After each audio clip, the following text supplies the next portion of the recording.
Tonight, we are going to set down together the heaviest of all the burdens, the one so many of us have carried so quietly and so long that we no longer feel its weight, though it presses on us most in the quiet of the night. It is the belief that we are not enough, that we are not good enough, not far enough along, not yet worthy of rest, and that before we may finally lie down and be at peace, there is still some fixing to be done, some improving, some becoming, some proving of our worth. And on nights when this belief is heavy, we lie down not to rest but to review, to go over our failings, to measure how far we fall short, to plan how we might tomorrow become at last the person we feel we ought to be. And the tired heart, longing only for peace, is kept awake by the endless, exhausting demand that it be more than it is. Tonight, we lay that demand down, not by finally becoming enough, not by fixing all that we believe is broken, but through a teaching so gentle and so freeing that, once it is felt even a little, the whole striving begins to soften. For the quiet heart of Zen points towards something the not enough mind can hardly believe, that you are already whole, already complete, already enough, exactly as you are, tonight, right now, with nothing added and nothing fixed, and that you may rest, therefore, not as a reward for having become good enough, but freely now, as the whole and complete being you already are. Before we begin, feel free to share what time it is and where you are listening from. You do not need to know anything about Buddhism to rest here, and you do not need to remember a single word in the morning. There is nothing to study and nothing to achieve. So take a soft, deep breath. Let your shoulders come down from wherever they have crept. Let the bed hold your full weight. And let us begin, together, gently. The first thing to see, and it is a great relief to see it, is how tiring the not enough mind truly is, and how it never, ever rests.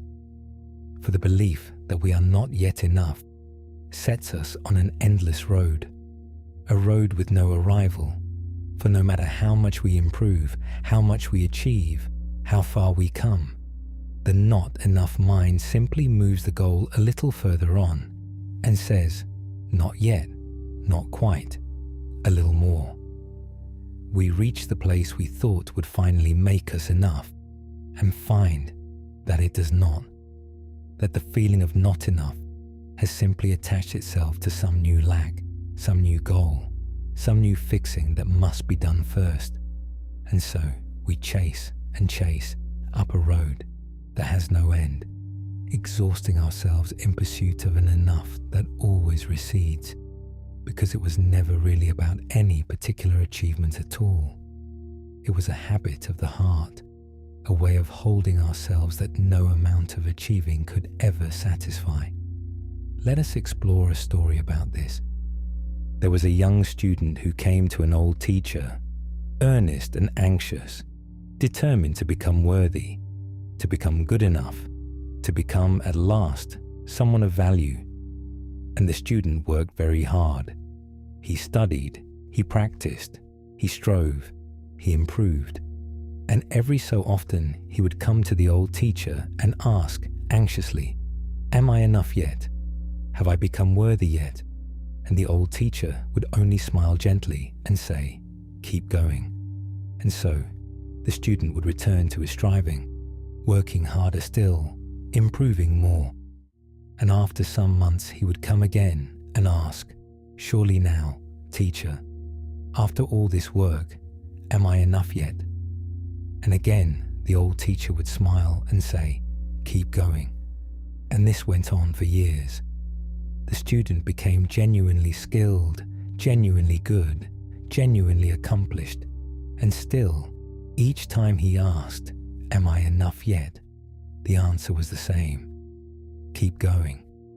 and the student grew tired and then despairing, for it seemed he would never arrive, never be enough, no matter how hard he worked or how far he came. At last, worn down, he came to the old teacher and said, in something close to tears, "I have worked for years. I have improved beyond all measure, and still, every time I ask if I am enough, you tell me to keep going. Will I ever be enough? Is there no end to this road?" And the old teacher looked at him with great tenderness and said, "My dear student, I have been telling you to keep going only because you kept asking the question. The question itself is the road that has no end. You were enough the day you first walked through my door. You have been enough this whole time. All your striving was never needed to make you enough. You were always already enough. I told you to keep going only because you could not yet believe it, and I hoped that one day you would grow so tired of the endless road that you would finally stop and set the question down and discover that you had been standing on the destination the whole time. There is no place you must arrive to be enough. You are already here. You were always already here." Let us stay with the student a moment, standing there. The endless road suddenly ended. The exhausting question at last set down. For the old teacher had shown him the great trick of the not enough mind, that it is not a road that leads somewhere, but a road with no end, a question that can never be answered by any amount of striving, because the striving is not the cure for the feeling, but its very fuel.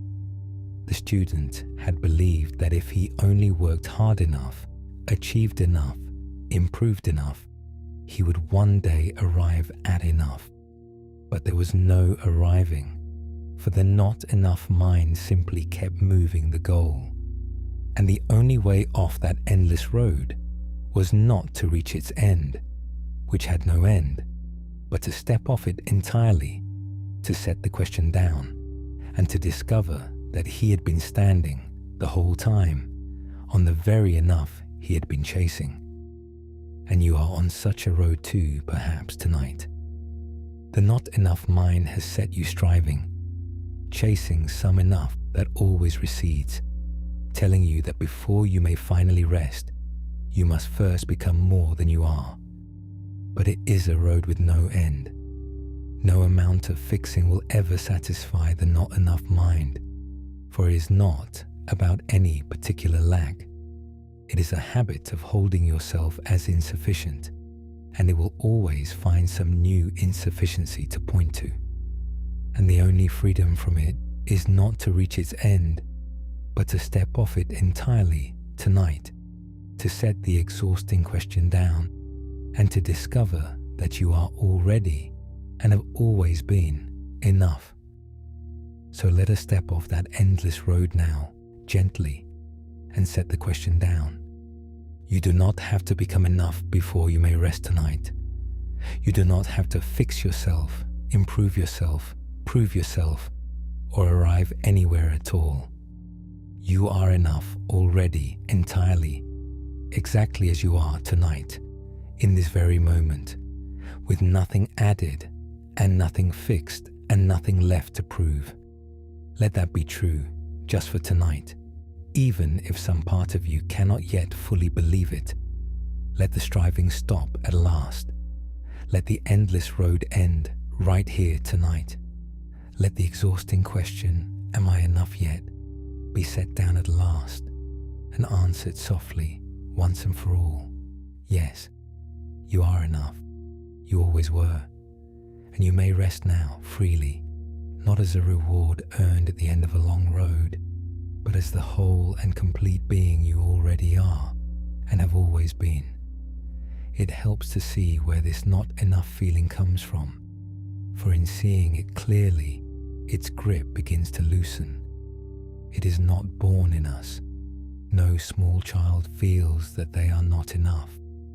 Watch a young child at play, and you will see a being entirely at home in itself, entirely enough, needing to be nothing other than what it is.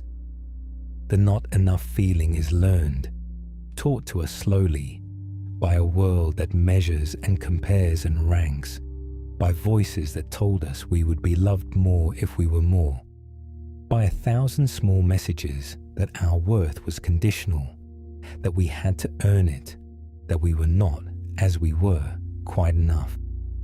And we took these messages inside and made them our own voice, until we came to believe that the not enough was simply the truth about us, when in fact it was only a thing we were taught, a habit laid over a wholeness that was there all along beneath it. And because the not enough feeling was learned, it can, slowly and gently, be unlearned. You can begin to question the old voices that told you that you were not enough. You can begin to remember the child you once were, entirely at home in itself, and to know that that wholeness is still in you, beneath all the learned insufficiency.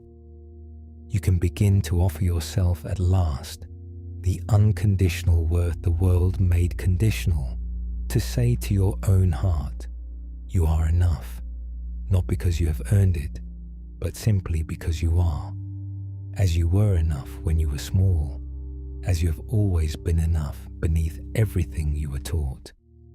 It takes time to unlearn a lifetime's teaching, but it begins tonight with the simple willingness to consider that the not enough was never the truth, only a lesson, and that the truth beneath it is that you are and always were enough. So let us begin that unlearning now gently, by simply resting as you are, without a single improvement. For tonight, you do not have to become anything. You do not have to fix a single flaw, close a single gap, improve in any way at all. You have only to rest, exactly as you are, the whole and complete being you already are, with all your imperfections and all your unfinished places, and to let that be enough, entirely enough, for tonight. Feel what it is like to lie here and ask nothing of yourself, to demand no improvement, to require no becoming, to simply be, and to let being be enough. There is nothing you must do to earn this rest, and no one you must become first. There is nothing you must fix before you may have it, and no gap you must close, and no proof you must offer.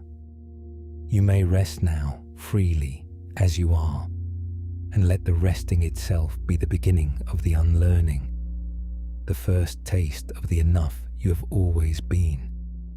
And let the body rest as it is too, without correction. So often we lie down and find fault even with our own bodies, wishing them different, better, other than they are.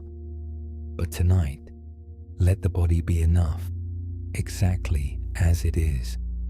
Let it rest, unimproved, unjudged, welcomed exactly as it is, this faithful body that has carried you through the whole of your life. Let it be enough. Let you be enough. And let the whole of you rest without a single improvement, in the quiet and complete enough of simply being, exactly as you are tonight. There is a particular gift in giving yourself this permission at night, at the end of the day, when the not enough mind so loves to tally up all the ways we fell short. For the evening is when we are most tempted to review our failures, to measure the gap between who we are and who we think we should be, to lie awake in the low court of self-judgment. And it is exactly then, in that vulnerable hour, that this teaching is most needed and most healing, to remember that you do not have to have been enough today, to have done enough, achieved enough, been good enough, in order to rest tonight. The day is over, whatever it held. You met it as you were, with what you had. and that is enough. You do not have to earn tonight's rest by having been sufficient today. You may simply lay the day down exactly as it was and rest exactly as you are, and let both the day and yourself be enough, entirely enough, for the night to receive. So let the day's tally go now, and let yourself rest unmeasured. Whatever you did or did not do today, whatever you achieved or failed to achieve, it is enough. You are enough, and the night asks no accounting. Let the low court of self-judgment adjourn. Let the measuring stop, and rest, unmeasured and unjudged, in the simple enough of a day that is over, and a being that is whole, and let that unmeasured rest carry you gently towards sleep. And if the not enough voice returns tomorrow, as old habits do, you need not be discouraged. You will simply step off its endless road again, and set its question down again, and rest in your enough again, as many times as it takes, until the enough grows more familiar than the lack, and the resting comes more easily than the striving. Let the striving fall away completely now, and feel how much lighter you are without it. Feel the shoulders drop, released from the long project of becoming more. Feel the chest open, no longer braced to prove anything. Feel the whole body soften into the simple, complete enough of being exactly as you are tonight, needing nothing, lacking nothing, whole and at rest. Let us rest here for a moment.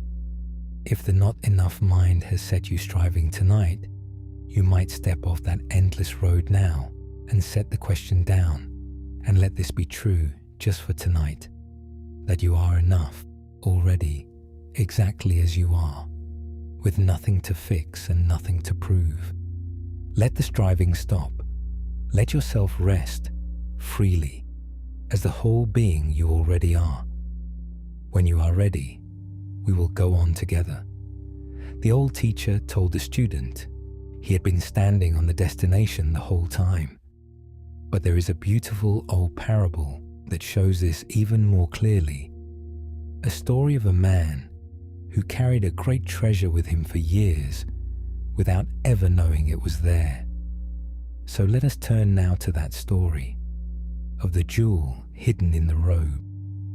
For there is a parable that the Buddhist tradition has told for a very long time, and it speaks directly to this feeling that we lack what we most need, that we must go out and acquire some worth we do not yet have. It is the story of a poor man and a hidden jewel, and it points quietly toward one of the most freeing truths in all the teaching, that what we are seeking we already have, that the wholeness we chase is already within us, that we are, without knowing it, already carrying, sewn into us, the very treasure we spend our lives believing we lack and searching everywhere to find. The story is often told something like this. There was a poor man who lived in hardship, struggling always, never having enough, wandering from place to place in search of a living. Now this poor man had a friend, a wealthy friend, and one day he came to visit this friend, and the friend welcomed him warmly and gave him food and wine. And the poor man, weary from his hard life, drank deeply and fell into a heavy sleep. And while he slept, the wealthy friend, who had to leave on urgent business and could not wait for him to wake, wished to help him. And so he took a priceless jewel, a gem of enormous value, and he sewed it secretly into the lining of the poor man's robe, tucking it away where it would be safe, so that his friend would carry a fortune with him and never want again. And then the wealthy friend departed, and the poor man woke, not knowing what had been done, and went on his way. And the poor man continued his life of hardship. He wandered from place to place, struggling as always, working when he could, going hungry when he could not, enduring poverty and difficulty and want for many long years. All that time carried the priceless jewel sewn into his robe, a fortune that would have ended his poverty in an instant, and he never knew it was there. He wore the very robe that held the treasure day after day, year after year, and struggled and starved beside a wealth he did not know he possessed. He believed himself poor and lived as a poor man and suffered as a poor man, all the while carrying, sewn into his own garment, a jewel that would have made him rich beyond all his troubles. And then, after many years, the two friends met again by chance, and the wealthy friend was dismayed to see the poor man still in such hardship, still struggling, still in want. "Why," he cried, "are you still living like this, in such poverty? Did I not sew a priceless jewel into your robe all those years ago, so that you would never want again? Look, it is there still, in the lining of your garment."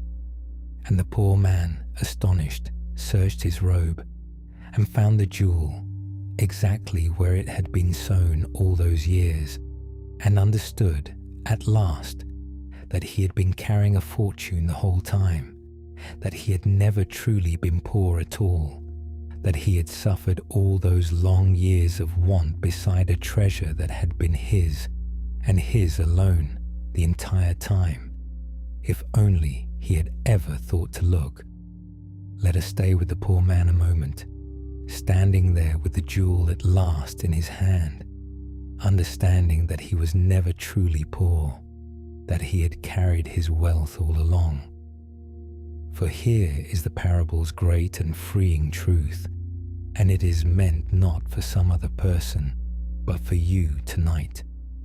The wholeness you seek, the enough you have been striving toward, the worth you have been trying to earn, is already yours, already within you, sewn, as it were, into the very lining of your being, carried with you always, whether you know it or not. You have been living as though you were poor, as though you lacked what you most need, as though you must go out and acquire some worth you do not have. And all the while, you have been carrying the treasure, the wholeness, the enough, sewn into you, closer than your own robe, yours already and yours alone the entire time.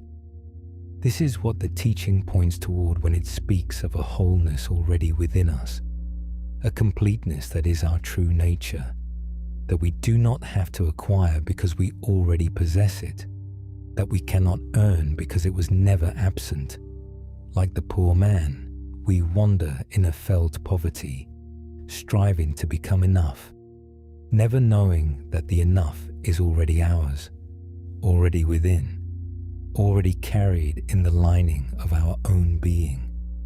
And the moment we discover it, as the poor man discovered his jewel, the striving ends, the felt poverty dissolves, and we understand that we were never truly lacking at all, that we have been whole the entire time, that the treasure was ours from the very beginning. So let us find the jewel now, gently, sewn into the lining of your own being. You do not have to go out and acquire your worth. You do not have to earn your enough, or strive for your wholeness, or become anything you are not. It is already yours, already within you, carried with you always, closer than your own breath. Search gently and feel it there, the wholeness that has been yours the entire time, the completeness sewn into the very fabric of your being, the enough you are always carrying, even in your years of felt poverty. Feel that you are not poor and never were, that you carry and have always carried a treasure beyond all your striving, that the enough you sought was yours from the very beginning, sewn into you, waiting only to be found. And rest now in the quiet wealth of it, the deep relief of one who discovers at last that they were never truly lacking, that the treasure was theirs all along. There is a name in the tradition for this treasure already within us, though the words matter less than the truth they point to. Some traditions call it our original nature, or our true nature, or the awakened heart that is our birthright. Some speak of a completeness that is not made or acquired but simply is, the ground of what we are beneath all our striving.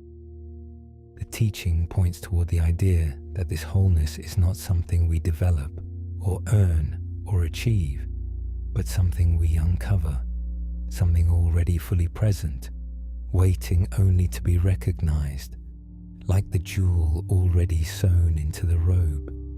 We do not become whole. We discover, with a kind of quiet astonishment, that we already are. We do not build our worth, stone by anxious stone.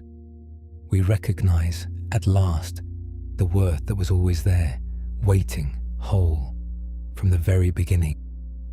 All the spiritual striving, all the self-improvement, all the long and weary effort to become enough is, in the end, not a building of something new, not a making of a self that was not there, but an uncovering of what was there the whole time, a clearing away of the dust that hid it, a finding, at last, of the jewel that was already sewn into us from the very start. And this changes everything about how we hold ourselves, if we let it. For if our wholeness must be built, earned, achieved, then we are always behind, always lacking, always not yet enough, and rest is always deferred until the building is done, which is never. But if our wholeness is already here, already ours, sewn into us from the beginning, then there is nothing to build, nothing to defer, nothing to wait for. We may rest now in the wholeness that is already ours, and let all our striving be, at most, a gentle uncovering rather than an anxious constructing. The whole weight shifts from becoming to being, from earning to recognizing, from lacking to already having.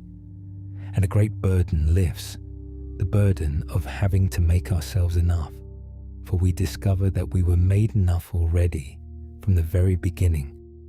So let us rest now in that already having, that wholeness sewn into us from the start. You do not have to build your worth tonight, or earn your wholeness, or become enough. It is already yours, already within you, the jewel already sewn into your robe, the treasure you have carried the whole time. So let the building stop, let the earning stop, let the anxious construction of a worth you already possess fall still, and simply rest in the wholeness that is already and has always been yours. Feel the deep relief of one who no longer has to make themselves enough, who discovers that they were enough already, who may set down the endless labor of self-improvement and simply be the whole and complete being they already are. There is nothing to build tonight. There is only the treasure to rest in, already yours, already within, and the deep peace of one who has found, at last, the jewel they carried all along. And feel how the body softens as this burden lifts, how the shoulders drop when they no longer have to hold up the anxious project of becoming enough, how the breath deepens when it no longer has to power the endless striving. Let the whole of you rest in the already enough, the already whole, the treasure already yours, and let that resting soften and settle you and carry you gently towards sleep. And notice how this discovery brings not pride but peace, not a puffing up but a settling down. For when we believe we must earn our worth and then achieve something, we may feel a flush of pride, but it is anxious and fragile. for it must be defended and maintained and proven again tomorrow. But the wholeness that was always ours brings no such anxious pride.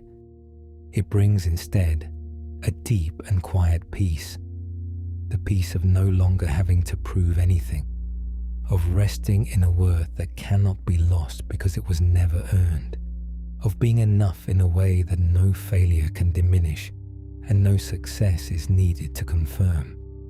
It is the most restful worth there is, precisely because it asks nothing of us, depends on nothing, and cannot be taken away. The poor man, finding his jewel, did not feel proud. He felt relieved and at peace, freed from the long anxiety of want. And so it is with the discovery of our own wholeness, not pride, but peace, not a new burden, but the laying down of the oldest burden of all. So let that deep peace settle over you now, the peace of a worth that asks nothing and cannot be lost. You do not have to prove you're enough tonight, or defend it, or confirm it with any achievement. It is simply yours, quietly and unshakably, the treasure already sown into you, needing no proof and admitting no loss. Rest in the peace of that, the peace of one who no longer has to earn or prove or defend their worth, who may simply be enough, quietly and completely, and rest in it as in a warm and settled home. There is nothing to prove tonight, and nothing to defend, and nothing that can be taken from you. There is only the quiet peace of an unshakable enough, already yours, and the deep rest it opens, carrying you softly towards sleep. There is one more comfort in this parable, which is that the poor man's jewel was given to him by a friend who loved him, sewn into his robe as an act of care. And so it is worth imagining that your own wholeness too was given, sewn into the very fabric of your being, as a kind of birthright, a gift you were born with, placed in you before you could earn it or deserve it, simply because you are. You did not make your own wholeness, any more than the poor man sewed his own jewel. It was given freely, woven into you from the start. And there is deep comfort in this, in knowing that your enough is not your own achievement, but your birthright, a gift you carry not because you earned it, but because it was placed in you freely, at the very beginning. So you may rest in it, not with the anxious pride of one who earned something, but with the simple gratitude of one who was given a gift, a treasure sown into them, before they ever did a thing to deserve it, theirs simply because they are. Rest in that given wholeness now, that birthright treasure, and let its quiet, unearned belonging carry you towards sleep. And notice how the whole feeling of the night changes when we rest in already having rather than in lacking. The lacking mind is restless, reaching, always a little hungry, always aware of the gap between what it is and what it thinks it should be. But the already having heart is settled, at rest, content, aware only of the fullness that is already present. And it is a far sweeter way to lie in the dark, not reaching for a wholeness we lack, but resting in a wholeness we already have, not hungry, but full, not striving toward enough, but resting in it. So let yourself feel, tonight, the fullness of already having, the quiet contentment of the one who has found their jewel and needs nothing more. You have everything you need already, sewn into you, whole and complete. There is nothing to reach for, nothing to lack, nothing missing at all.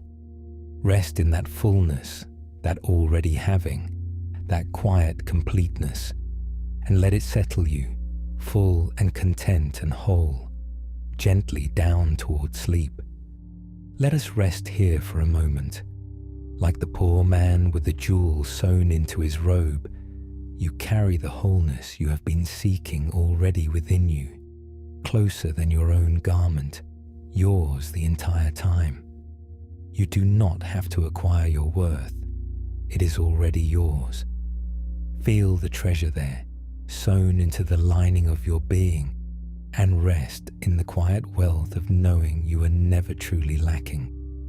When you are ready, we will go on together. We have found the jewel already sewn into us, the wholeness we carried all along. But the not enough mind may protest that surely, at least sometimes, we truly are diminished, truly are less than whole. And so, let us turn now to a gentle image that answers even this, the image of the moon, which is always whole, even when the clouds hide its light. For the not enough mind, even hearing that wholeness is already within us, will often protest. But surely I am diminished, surely I am less than whole. For look at all my flaws, my failings, my broken places, my lack. How can I be whole when I fall so short? And this protest deserves a gentle answer. And the tradition offers a beautiful one, in the image of the moon. For the moon, as it moves through its month, seems to grow and shrink, to wax and wane, to be sometimes full and sometimes a thin sliver, sometimes bright and sometimes hidden entirely behind the clouds. But the moon itself never changes. The moon is always whole, always the full round sphere it has always been. What changes is only how much of it we can see, how much light reaches us, how much is hidden by shadow or by cloud. The moon is never actually diminished. It is only, sometimes, obscured. And your wholeness is exactly like the moon. It is always there, always full, always complete, the whole round completeness of your true nature. What changes is only how much of it you can see, how much is hidden in any given moment, behind the clouds of self-criticism, the shadows of a hard day, the passing weather of a tired and doubting mind. When you feel diminished, less than whole, not enough, it is not that your wholeness has actually shrunk. It is only that it is obscured, hidden for a while behind the clouds, as the full moon is hidden on a cloudy night. The moon has not become less. It is full still behind the clouds, and you have not become less. You are whole still behind the clouds of your doubt. Let us explore a story about this. There was a small child who loved the moon and who watched it each night from her window. And on the nights when the moon was full and bright, the child was happy, for the moon was whole and round and shining. But as the month went on and the moon grew thinner, a sliver, a crescent, the child grew worried. And one night, when the moon had vanished entirely behind a bank of clouds, the child came to her grandmother in distress and said, "Grandmother, the moon is broken. It has been shrinking and shrinking, and now it is gone entirely. Is the moon dying? Is it broken? Will it never be whole again?" And the grandmother took the child gently to the window and looked with her at the clouded sky where no moon could be seen. And she said, "No, little one, the moon is not broken, and it is not dying, and it has not shrunk at all. The moon is full and whole right now, this very moment, exactly as round and complete as it ever was. It is only hidden tonight behind the clouds. And even on the nights when it seems a thin sliver, it is not really a sliver. The whole round moon is there always, and we see only the part the sunlight reaches, while the rest waits in shadow, whole and complete. The moon is never broken. It is never diminished. It is always the full round moon, whole always, even when we cannot see it. Wait, and the clouds will pass, and you will see. It was whole the whole time. And the child waited, and in time the clouds parted, and there was the moon, full and round and shining, exactly as whole as it had ever been. And the child understood that it had been whole the entire time, even when hidden, even when it seemed a sliver, even when it seemed gone. It had never been broken. It had only been, for a while, obscured. Let us stay with the child a moment, watching the clouds part to reveal the moon that was whole the whole time. For the grandmother had given her, and gives us, the answer to the not enough mind's deepest protest. When we feel diminished, broken, less than whole, not enough, we are like the child looking at the clouded sky and believing the moon has shrunk or vanished. But our wholeness, like the moon, is never actually diminished. It is full always, complete always, the whole round completeness of our true nature, even on the nights when it is hidden behind the clouds of doubt and self-criticism, even when it seems to us a thin sliver, even when it seems gone entirely. The clouds do not diminish the moon, they only hide it, and your doubts, your failings, your hard days do not diminish your wholeness. They only, for a while, obscure it. And this is a deep comfort, for it means that your wholeness is not something that can be broken or lost or diminished by any failing or flaw. It is always there, whole and complete, behind whatever clouds may pass. You do not have to repair it, for it is never actually damaged. You do not have to restore it, for it is never actually lost. You have only to wait gently for the clouds to pass, and to trust, even while they hide the moon, that the moon is whole behind them, as it always is.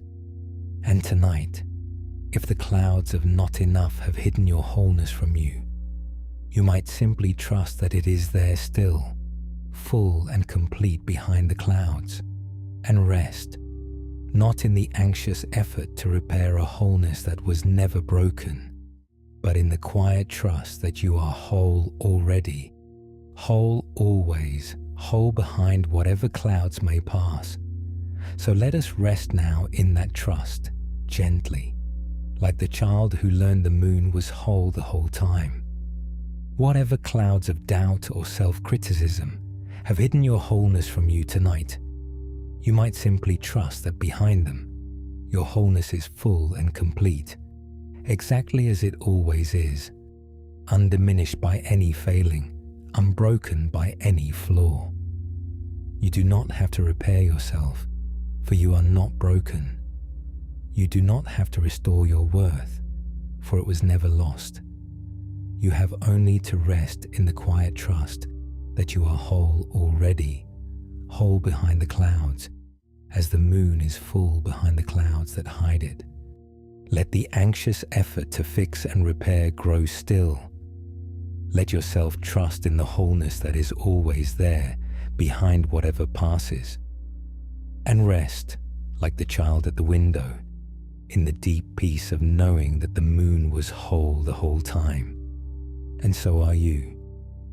It is worth resting with this image a while longer, for it holds a deep and steadying comfort. Think of how the moon goes through its whole cycle, from full to half, to a thin crescent, to dark, and back again to full, and how, through all of it, the moon itself is utterly unchanged, always the same whole sphere, hanging there in space, complete.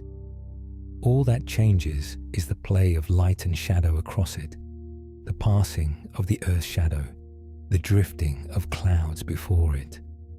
The moon does not participate in its own seeming diminishment.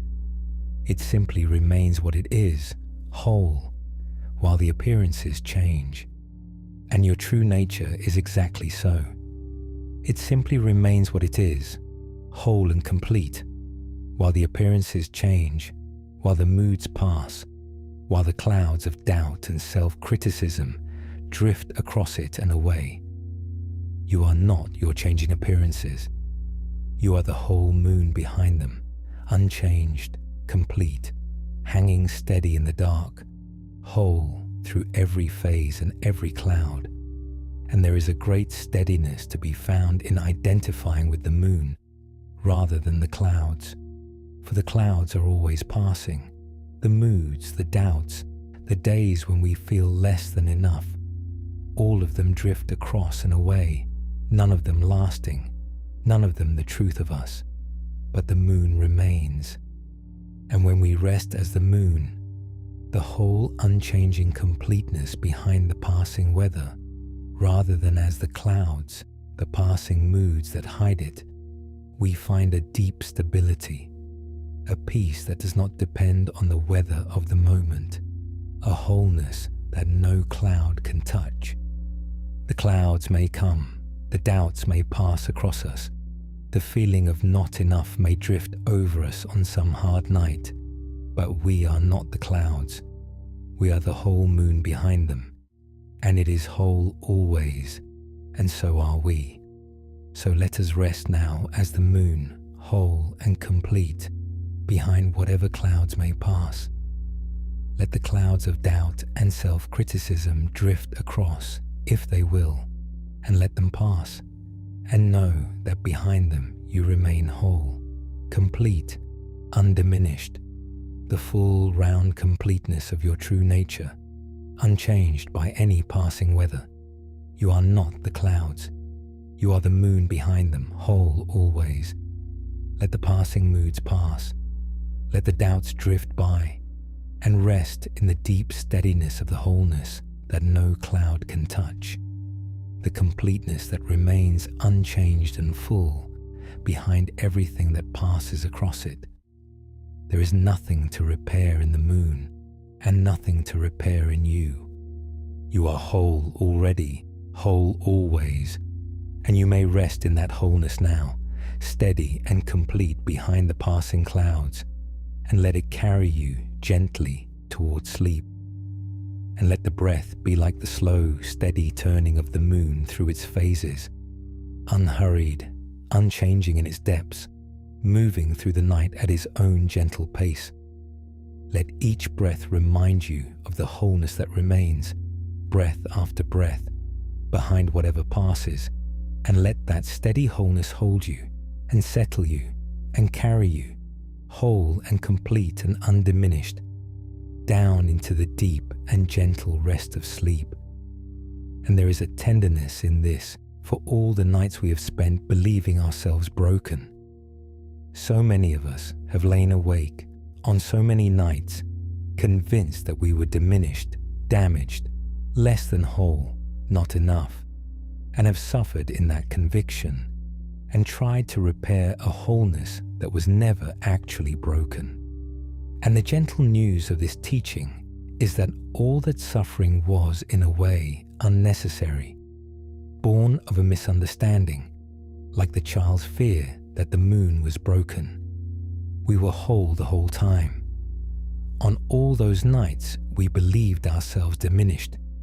We were, in truth, as whole as we ever were, only hidden, for a while, behind the clouds.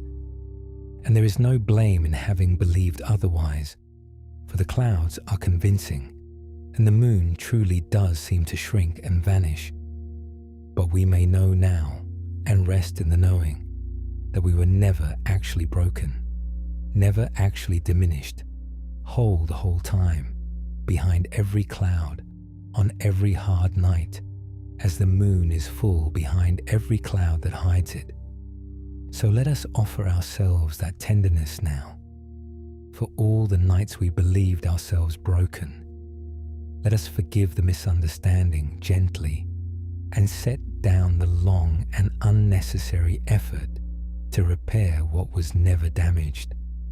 You were whole on all those nights, as you are whole tonight, as you have always been whole, behind whatever clouds passed across you. There was never anything to fix. There was only a wholeness to trust and clouds to let pass.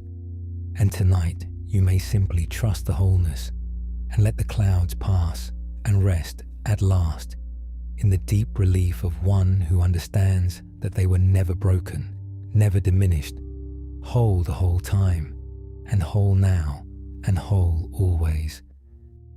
Let that relief soften you completely, and let the long effort to repair yourself fall still, and rest in the wholeness that was always there, and let it carry you gently and completely towards sleep. And let the body rest now in the trust of its own wholeness, undiminished by any flaw. So often, the not enough mind turns its gaze on the body, finding it wanting, wishing it other than it is. But the body too is whole, complete in its own way, this faithful body that breathes without your effort, that beats its own heart, that has carried you whole through the entirety of your life. Let it be whole tonight and enough. Let it rest unjudged as the whole and faithful thing it is. And let the wholeness of the body and the wholeness of the heart rest together, undiminished, complete, behind whatever clouds of judgment may have passed across them. And let that double wholeness settle you and hold you and carry you gently toward the deep rest of sleep. And there is a great rest in ceasing, at last, to fight against ourselves. For to believe we are broken, less than whole, not enough, is to be at war with ourselves, always trying to fix, repair, improve, correct the self we think is damaged. And that inner war is exhausting, and it never ends. For the self is never finally fixed to the not enough mind satisfaction. But to know that we are whole already, that there is nothing to repair, is to lay down that inner war entirely, to make peace with ourselves, to stop the endless fixing and simply rest in the wholeness that was there all along. And what a rest that is, the rest of a war finally ended, the rest of one who has stopped fighting themselves and made peace at last. So let the inner war end tonight. Let the fixing cease. Let the long battle against your own imagined brokenness be laid down, and make peace with yourself, whole and complete as you are, and rest in that peace, the deep peace of one no longer at war with themselves, and let it carry you gently towards sleep. Let us rest here for a moment. If the clouds of doubt have hidden your wholeness tonight, you might trust, like the child who learned the moon was never broken, that behind those clouds your wholeness is full and complete, undiminished by any flaw. You do not have to repair what was never broken. Rest in the quiet trust that you are whole already, whole behind the clouds, as the moon is always full. When you are ready, we will go on together. We have seen that our wholeness is like the moon, always full behind whatever clouds may pass. But there is a particular kind of cloud, thicker than the rest, that hides us not only from others, but from our own eyes. And it is the roles and images we wear, the masks that cover the true and whole face beneath. So let us turn now, gently and without hurry, to those masks we wear, and to the true and whole self that waits always beneath them. For among the thickest clouds that hide our wholeness from us are the masks we wear, the roles we play, the images we build of who we are or who we ought to be. We move through our lives as the parent and the worker, the friend, the helper, the one who has it all together, the one who is always strong, the one who does not need. And behind each of these roles we build an image, a self we present to the world, a mask we hold up. And over time, we can come to mistake the mask for the face, the role for the self, the image for who we truly are.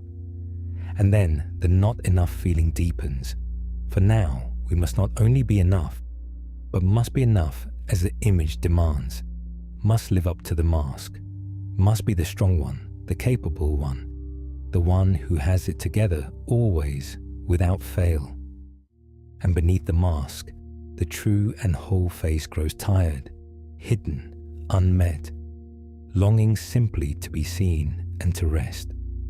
The Buddhist teaching points gently toward the truth that beneath all these roles and images, all these masks and constructed selves, there is a true nature that is not any of them, that was there before we build the first mask, that will be there when all the masks are set down. And this true nature does not have to be enough as any image demands, for it is not an image at all. It is simply what we are beneath everything whole and complete and free of all the masks. And to rest, truly, we must set the mask down, at least for the night, and let the true face beneath be met and be at rest. Let us explore a story about this.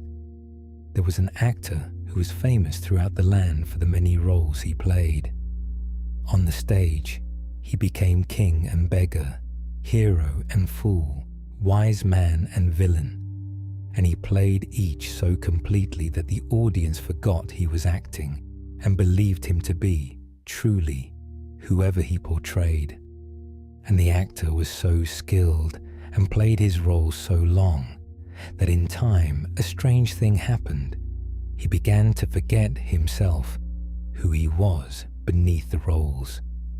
Off stage, he still wore his masks, still played the parts, still performed the man he thought others wished to see, until he could no longer quite remember what his own face felt like, unmasked, or who he was when he was no one at all. And though he was celebrated and admired and thought to have everything, he grew quietly exhausted and quietly lost, for he had worn his masks so long that he had lost the face beneath and could not rest, for one cannot rest in a mask. One can only rest in one's own true face. One night, after a great performance, the actor sat alone in his dressing room, still in the costume and paint of his final role, and he found that he could not bear to look at himself in the mirror, for he did not know which of his many masks would look back.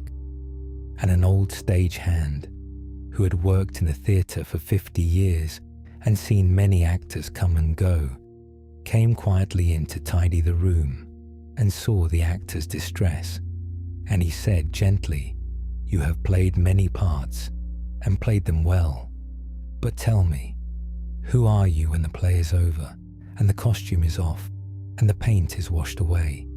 Who is here in this room when all the roles are set down?" The actor was silent, for he did not know, and the old stagehand said, "That one, the one who is here when all the masks are off, the one who was here before you ever played a single role and will be here when you play your last. That one is who you truly are. And that one does not have to play any part, or be anyone, or be enough for any audience. That one is simply here, whole, resting, needing to perform nothing. Wash the pain away tonight," he said. "Set the costume down and meet, at last, the one who is here when all the masks are off. He has been waiting for you all these years beneath all your roles." And the actor washed the paint from his face and took off the costume and sat quietly at last, as no one, as himself, as the one who was there beneath all the roles.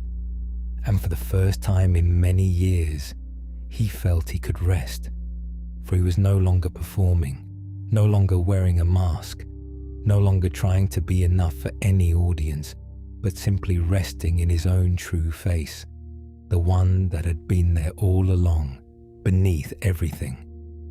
Let us stay with the actor a moment, sitting quietly at last as himself, the paint washed away, the masks set down. resting in his own true face. For he had discovered what we so easily forget, that we are not the masks we wear, not the roles we play, not the images we build, that beneath all of them there is a true self, a true face that was there before the first mask and will be there when the last is set down, and that we can only truly rest when we set the masks down and let that true face be met. All his exhaustion had come from wearing the masks too long, from mistaking the roles for himself, from trying always to be enough for some audience. And his rest came the moment he set the masks down and rested in the one who was there beneath them all, whole and needing to perform nothing.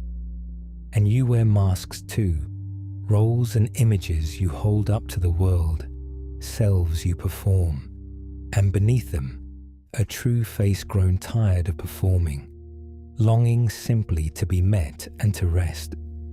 And tonight, you might do as the actor did. Wash the paint away, set the costumes down, and rest at last in your own true face, the one that is here beneath all your roles. For tonight, in the dark alone, there is no audience to be enough for, and no role you must perform, and no mask you must hold up any longer. There is only you, your own true face, the one who is here when all the masks are finally off, whole and complete, and needing to perform nothing at all. And that one, your own true self, may rest freely and completely tonight, no longer trying to be enough for anyone at all, no longer holding up any image or performing any part, but simply resting in the deep relief of being at last, no one but yourself. So let us set the masks down now, gently, one by one, and rest in the true face beneath. Set down the mask of the strong one, who must never falter.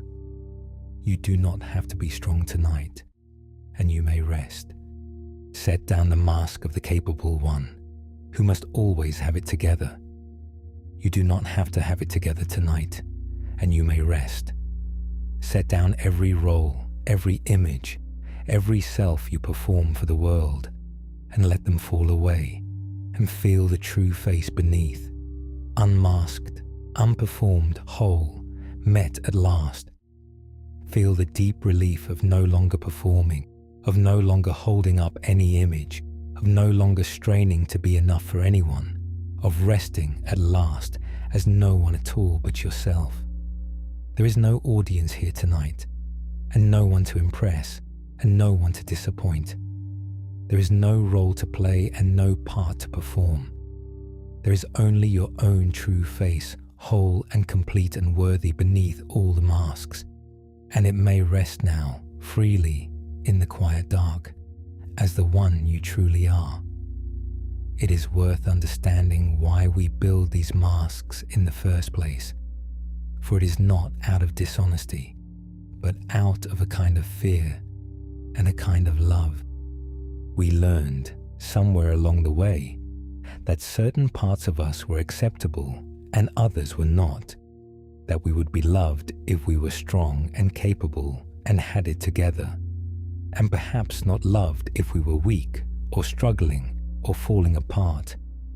And so, we built masks to show the acceptable parts and hide the rest, to be the self we believed would be loved, to protect the tender true face from a world we feared might reject it.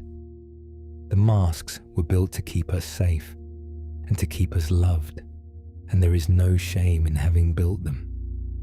But they are tiring to wear, and they keep even us from seeing our own true face, and they cannot be rested in. And so, at least at night, at least in the safety of the dark, we may set them down and let the true face breathe. And here is the tender truth.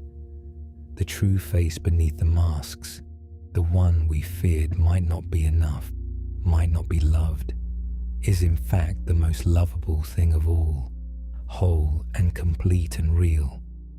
The masks were never necessary to make us enough, The true face was always enough, always worthy of love, always whole. We built the mask to hide a face we feared was lacking, when in truth the face was whole all along and needed no hiding. And so, to set the masks down is not to expose some shameful lack, but to reveal at last the whole and worthy true face that the masks were hiding. The face that was always enough, always lovable, always complete. There is nothing beneath the masks that needs hiding. There is only your own true face, whole and worthy and real, and it may be met at last and loved and rested in.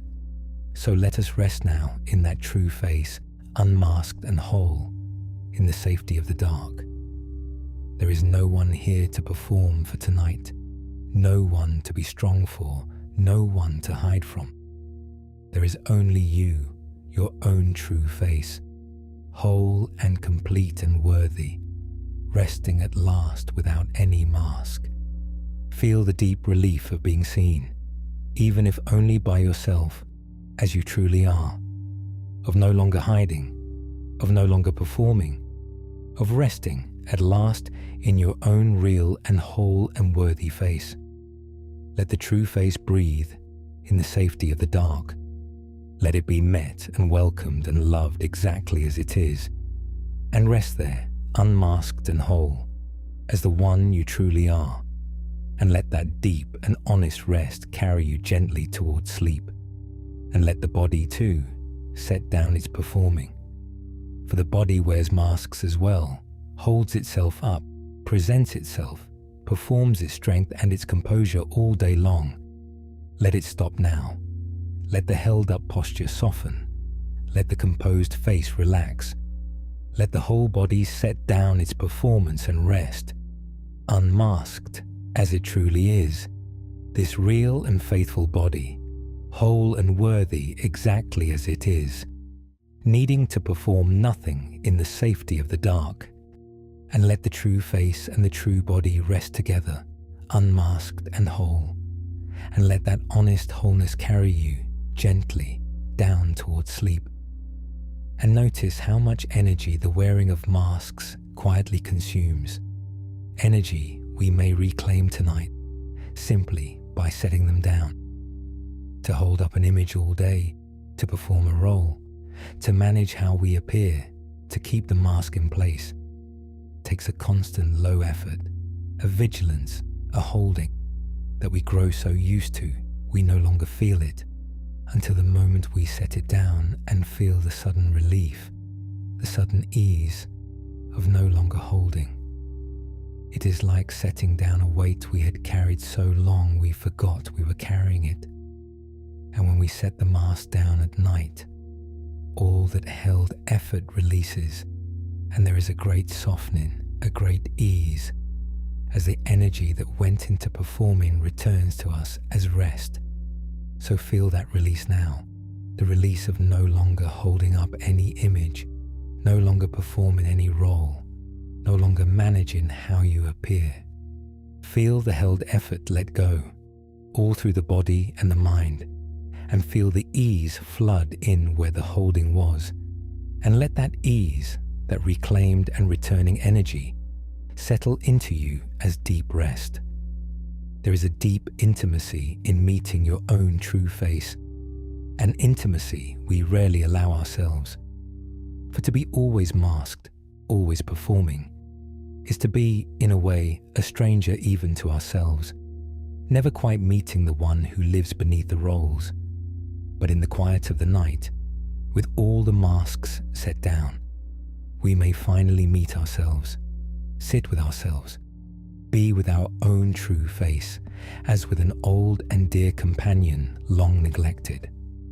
And there is a homecoming in this, a return to ourselves, a settling into our own true being that is deeply restful, the rest of one who has come home at last to their own true face after a long day of being everyone else. So let yourself come home now to your own true face and rest there in your own company, met at last, An old and dear companion welcomed home, and let that homecoming settle you into the deep rest of being, at last, simply and wholly yourself.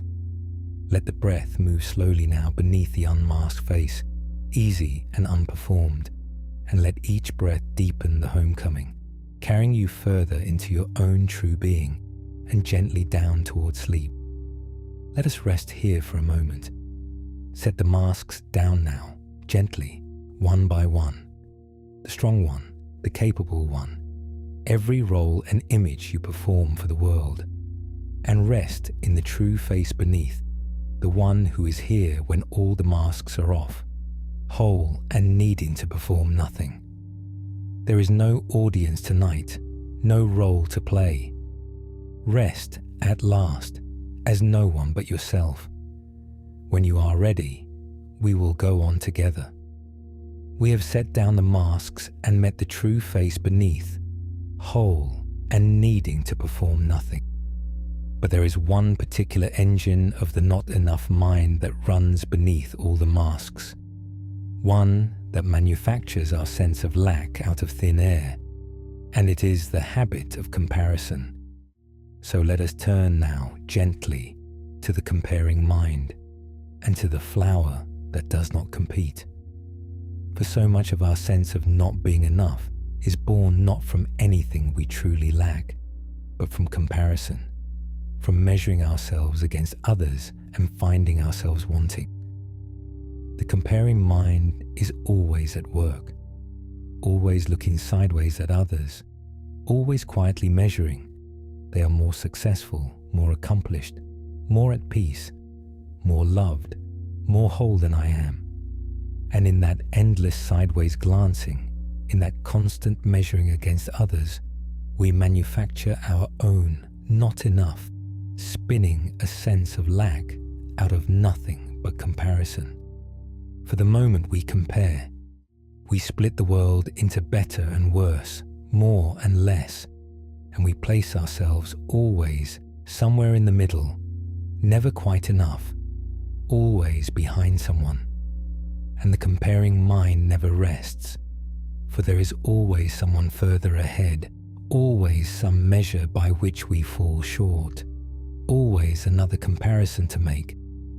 But here is the quiet truth the comparing mind forgets, that you are not in competition with anyone, that your worth is not relative, not a matter of ranking, not something to be measured against others at all.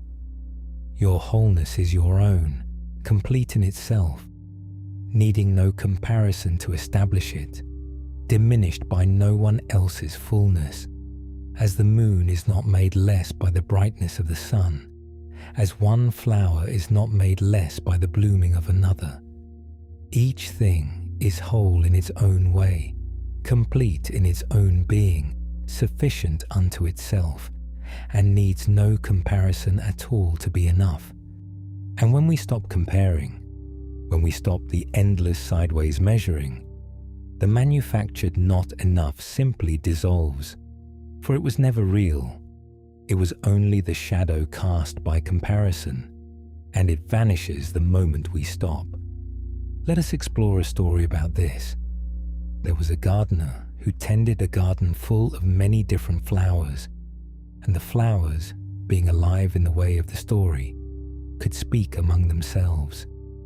And one day, a small violet, low to the ground, looked up at a tall and magnificent rose, and felt suddenly small and plain and not enough. Why am I not tall and grand like the rose? The violet thought. Why am I only a small and simple violet, low to the ground, when the rose is so magnificent?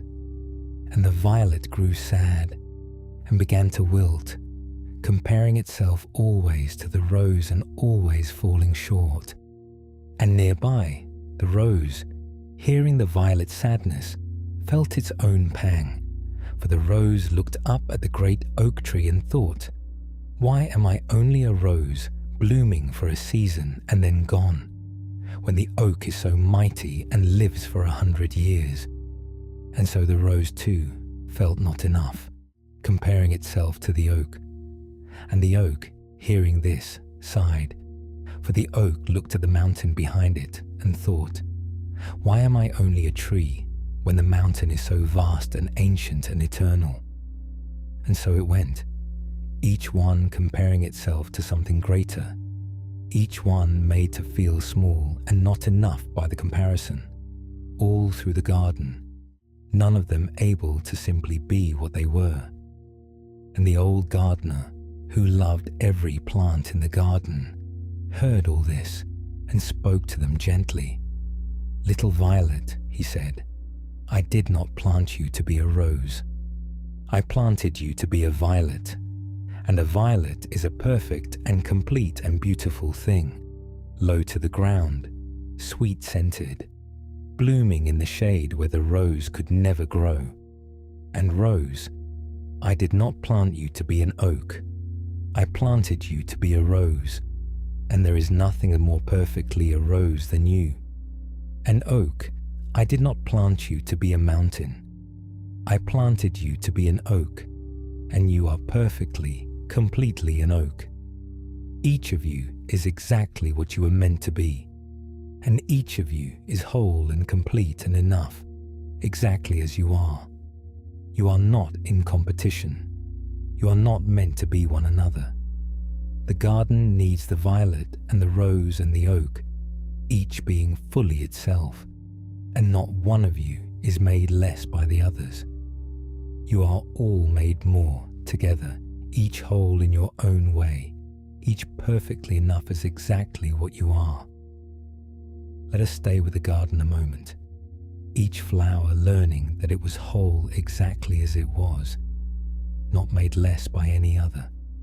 For the gardener had shown them, and shows us, the great freedom from the comparing mind. The violet was not a lesser rose, it was a perfect violet.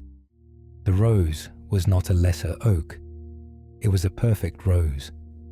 Each was whole and complete in its own being, and the comparison that made them feel small was simply a mistake, a measuring of one whole thing against another whole thing, as though they were meant to be the same.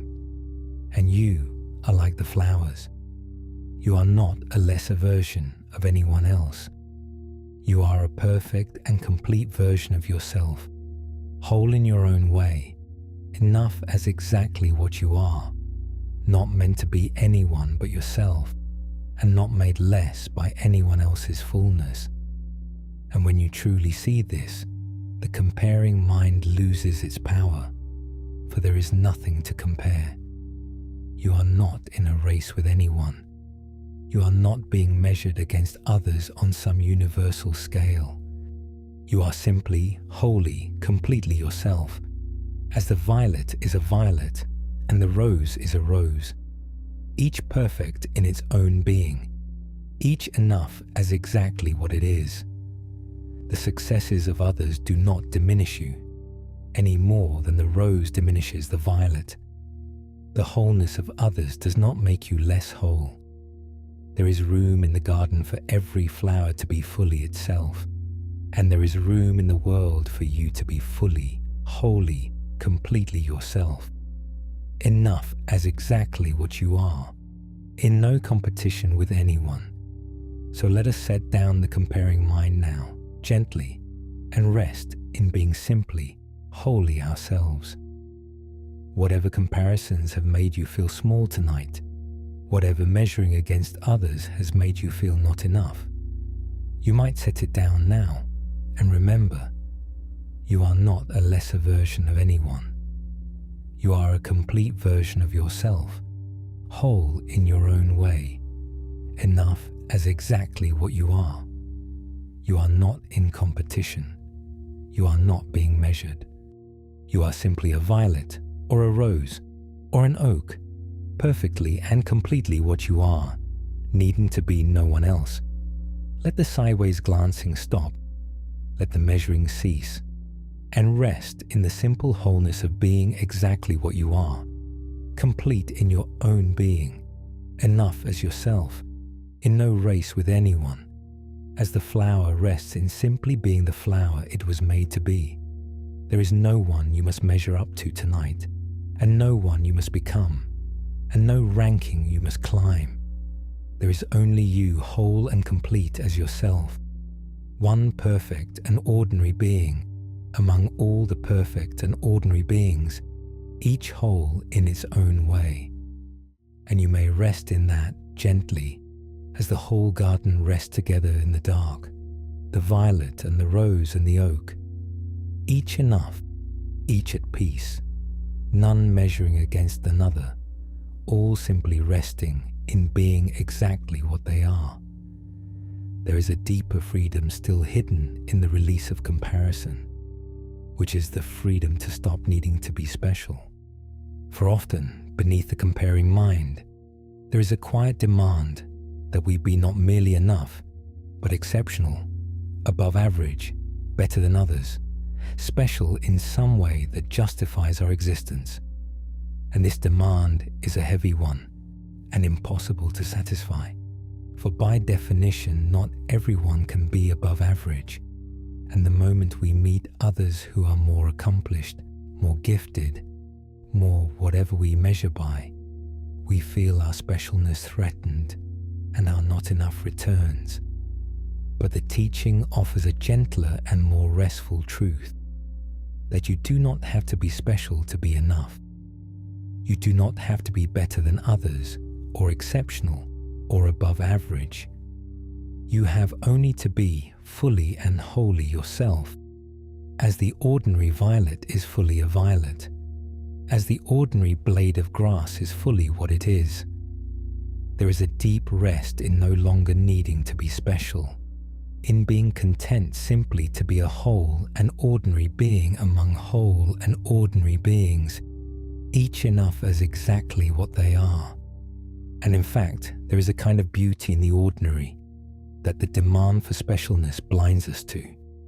The ordinary violet, the ordinary blade of grass, the ordinary evening, the ordinary breath, all of it whole and complete and quietly beautiful, needing to be nothing special to be enough. And you, in your own ordinariness, are whole and complete and quietly beautiful too, enough as an ordinary human being, one among the billions, each whole in their own way, none needing to be special to be enough. So let down the demand to be special tonight and rest in the deep ease of the ordinary, the quiet enough of being simply a whole human being among whole human beings, needing to be nothing exceptional, complete in your ordinary wholeness. So let us rest now in that ordinary wholeness, free of the demand to be special. You do not have to be exceptional tonight, or better than anyone, or above average, or special in any way. You have only to be, wholly and simply, yourself, an ordinary and complete human being, enough as exactly what you are. Feel the deep ease of no longer needing to be special, the quiet rest of being content simply to be a whole and ordinary being among whole and ordinary beings. There is such peace in the ordinary, such rest in no longer having to be exceptional. Let the demand to be special fall away and rest in the simple, ordinary, complete wholeness of being exactly who you are, one whole being among all the whole beings, enough as yourself, and let that ordinary peace carry you gently towards sleep. And let each breath be an ordinary breath, nothing special, needing to be nothing special, simply a breath, whole and complete in itself, coming and going in the ordinary dark. Let the ordinariness of the breath be enough as it is, and let each ordinary breath carry you a little deeper into the deep and ordinary peace of rest, needing nothing exceptional, complete in the simple wholeness of an ordinary being at rest, drifting gently towards sleep. And there is a quiet kindness we may extend to others too, when we release the comparing mind, for comparison harms not only ourselves, but our love for others. When we compare, We cannot simply appreciate another's gifts. We must measure ourselves against them, and so another's success becomes a threat, another's wholeness a diminishment of our own. But when we set comparison down, when we know ourselves whole and enough as we are free to simply delight in others, to celebrate their gifts without threat, to love them without the shadow of measuring. The violet, no longer comparing itself to the rose, can simply enjoy the rose's beauty. And we, no longer comparing, can simply enjoy one another, each whole in our own way, each free to be glad of the others. So the release of comparison is a double gift. It frees us to rest in our own wholeness, and it frees us to love others without threat, to be glad of their fullness rather than diminished by it. And there is a deep peace in that, in a heart no longer measuring, free to be glad of itself and of everyone. So let us rest now in that unmeasuring peace, glad of ourselves and of all beings, each whole in their own way. Let the comparing fall silent, and feel how the heart opens when it no longer measures, how it can simply be glad, glad of its own wholeness and glad of everyone else's, threatened by no one, diminished by no one, at peace with itself and with all. Rest in that unmeasuring gladness, that peace beyond comparison, and let it carry you gently towards sleep. And if the comparing mind return tomorrow, as it will, you need only remember the garden, and the violet, and the rose, and the oak, each whole in its own way, and set the comparison down again, and return to being simply wholly yourself, as many times as it takes, until the comparing grows quiet, and the being yourself grows easy, and you rest, at last, in the simple completeness of being exactly what you were made to be. And notice how the body eases when the comparing stops, how the subtle tension of measuring ourselves against others, of trying to keep up, of falling short, releases from the shoulders and the chest and the jaw. So much of our bracing is the bracing of comparison, the low effort of ranking ourselves, of not measuring up. And when it stops, the body softens, released from a strain it had carried so long it forgot it was straining. Feel that release now, the release of no longer measuring, no longer ranking, no longer trying to keep up. Feel the body soften as the comparing stops, the shoulders dropping, the chest opening, the whole of you easing into the simple wholeness of being exactly what you are, in no competition with anyone, and let that ease settle you and carry you, unmeasured and whole, gently towards sleep. Let us rest here for a moment.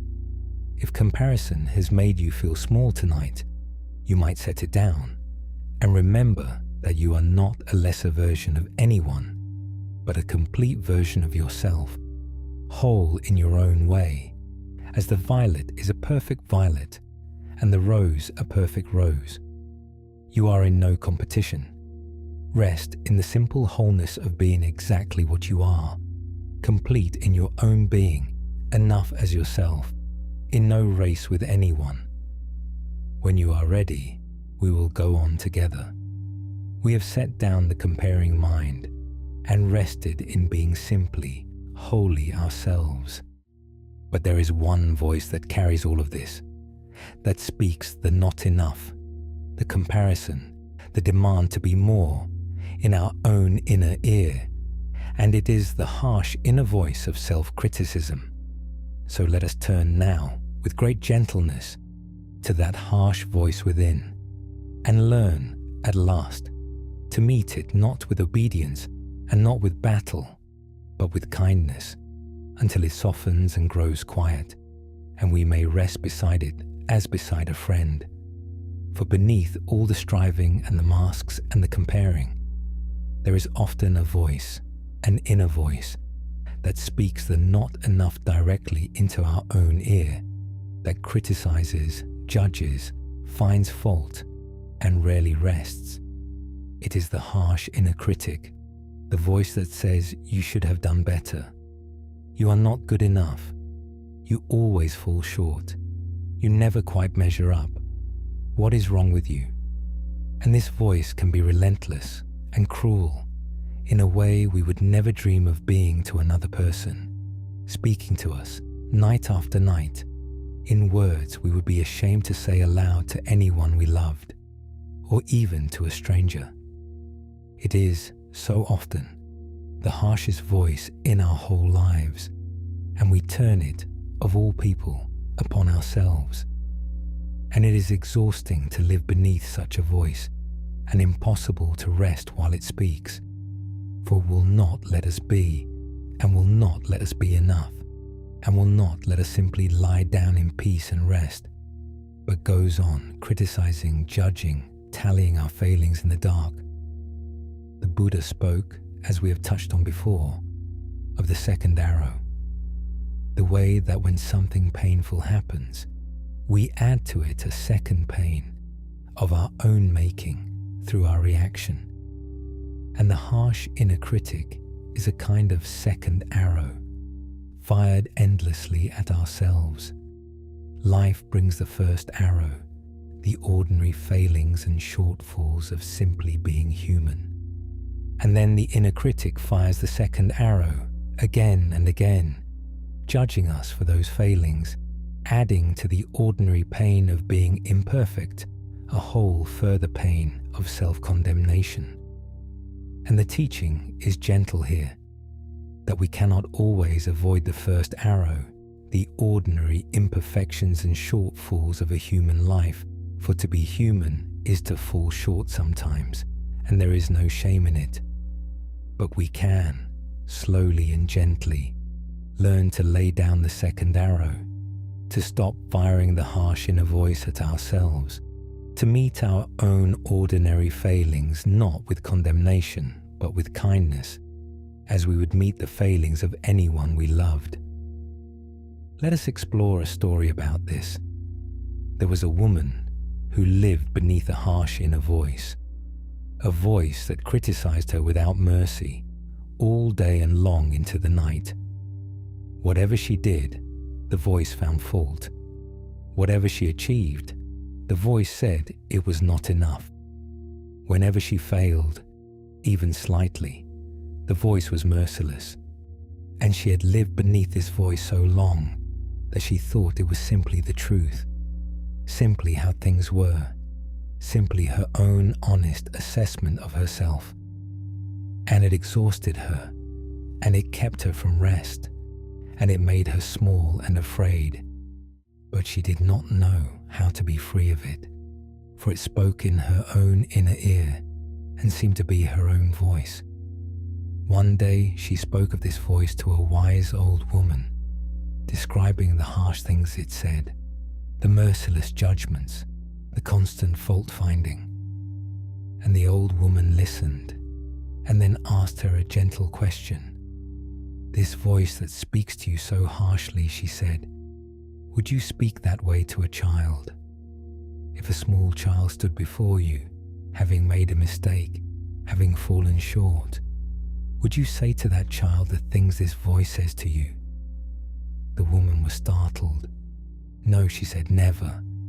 I could never speak so cruelly to a child." "And why not?" asked the old woman. "Because," said the woman, "it would be cruel, and it would harm the child, and make them frightened and small, and it is not how you help someone grow." And the old woman nodded gently. "And yet," she said, "you speak this way to yourself, all day and all night. You are as worthy of gentleness as any child, and the harsh voice does not help you grow any more than it would help the child. It only makes you frightened and small, as it would make the child. That voice is not the truth about you. It is only an old, cruel habit, and you may learn gently to meet it with kindness, to speak to yourself as you would speak to a child you loved, and to let the harsh voice at last grow quiet. And the woman began slowly to do this. When the harsh voice spoke, she learned to notice it and to ask, would I say this to a child? And seeing that she would not, to answer the harsh voice with kindness instead, to say to her own heart the gentle things she would say to a frightened child. It is all right. You did your best. You are learning. You are enough. And slowly, over time, the harsh voice, met always with kindness rather than obeyed, began to lose its power and grow quieter, and the woman found at last that she could rest, for she was no longer living beneath a merciless critic, but beside a gentle friend, her own kind voice, met at last. Let us stay with the woman a moment, learning to meet her harsh inner voice with kindness, the merciless critic slowly, gently quieting into a kind and gentle friend. For the old woman had shown her the way to freedom from the inner critic, not to obey it, not to believe it, not even to fight it, but simply to notice it, and to meet it with the kindness we would give a child, to speak to ourselves as we would speak to someone we loved. The harsh voice is not the truth about us. It is only an old cruel habit, and it may be met gently with kindness until it loses its power and grows quiet. And perhaps you live beneath such a voice too, a harsh inner critic that speaks the not enough into your own ear, that judges and finds fault and rarely rests. And tonight, you might begin, as the woman did, to meet it with kindness. When the harsh voice speaks tonight, tallying your failings, telling you that you are not enough, you might simply notice it and ask yourself, would I say this to a child I loved? And knowing that you would not, you might answer the harsh voice with the kindness you would give that child, speaking to your own tired heart the gentle words it most needs to hear. It is all right. You did your best. You are enough. And feel how the harsh voice, met with kindness rather than obeyed, begins to soften and quiet and lose its power, until you may rest at last, not beneath a merciless critic, but beside your own gentle and kindly voice, met at last as a friend. So let us meet the harsh voice with kindness now, gently. If the inner critic has been speaking tonight, tallying your failings, telling you that you are not enough, you might notice it softly, and instead of obeying it or believing it, meet it with the kindness you would give a beloved child. Say to your own heart the gentle words, it is all right. You did your best. You are learning. You are enough. And feel the harsh voice soften and quiet under that kindness, losing its power, until there is only your own gentle voice, warm and kind, speaking to you as you would speak to someone you love. Let the merciless critic grow still. Let the kindness speak instead, and rest at last beside your own gentle voice, met as a friend, and let that kindness carry you towards sleep. It helps to see, too, that the harsh inner voice, for all its cruelty, usually believes it is helping. It thinks that if it drives us hard enough, criticizes us sharply enough, holds us to a high enough standard, it will make us better, keep us from failing, protect us from the judgment of others by judging us first. It is, in its own misguided way, trying to help, trying to keep us safe, trying to make us enough. But it is deeply mistaken, for harshness does not make us better. It makes us frightened and small and tired and less able to be our best. It is kindness, not criticism, that helps a person grow. Warmth, not harshness, that gives us the security to be our best. And so we need not fight the inner critic as an enemy, but may understand it gently as a misguided friend, a frightened part of us trying to help in the only way it learned, and may thank it even for trying to protect us, and then gently show it a better way, the way of kindness, which actually helps where harshness never did. And there is a great tenderness in coming to be, at last, a friend to yourself, after so long being your own harshest critic. For to live beneath a merciless inner voice is a kind of loneliness, a being alone with an enemy in your own head. But to meet yourself with kindness, to speak to your own heart gently, to become your own friend, is to be, at last, in good company, even when you are alone, to have in your own inner ear, not a critic, but a friend. And this changes everything about how it feels to be alone, to lie awake, to face the dark. For you are no longer alone with an enemy, but keeping company with a friend, your own kind voice, warm and gentle and on your side. So let this be the night you begin, in earnest, to become your own friend, to turn the harsh voice gentle, to keep yourself company in the dark with kindness. So let us rest now beside that kind inner voice, our own friend at last. Let the harsh critic grow quiet, understood and thanked and gently set aside, and let the kind voice speak instead, warm and gentle and on your side. Speak to yourself now as you would to a dear friend at the end of a hard day. You did well enough today. You are doing the best you can. You are enough exactly as you are, and you may rest now. And feel how good it is to be met at last with kindness from within, to keep company with a friend rather than a critic, to lie in the dark not alone with an enemy, but beside your own gentle voice. Rest there now, beside your own kindness, met at last as a friend, and let that warm companionship, that gentle inner friendship, carry you softly towards sleep. And let us end this gentlest of chapters by turning the kindness fully toward the one who has borne the harsh voice so long, you.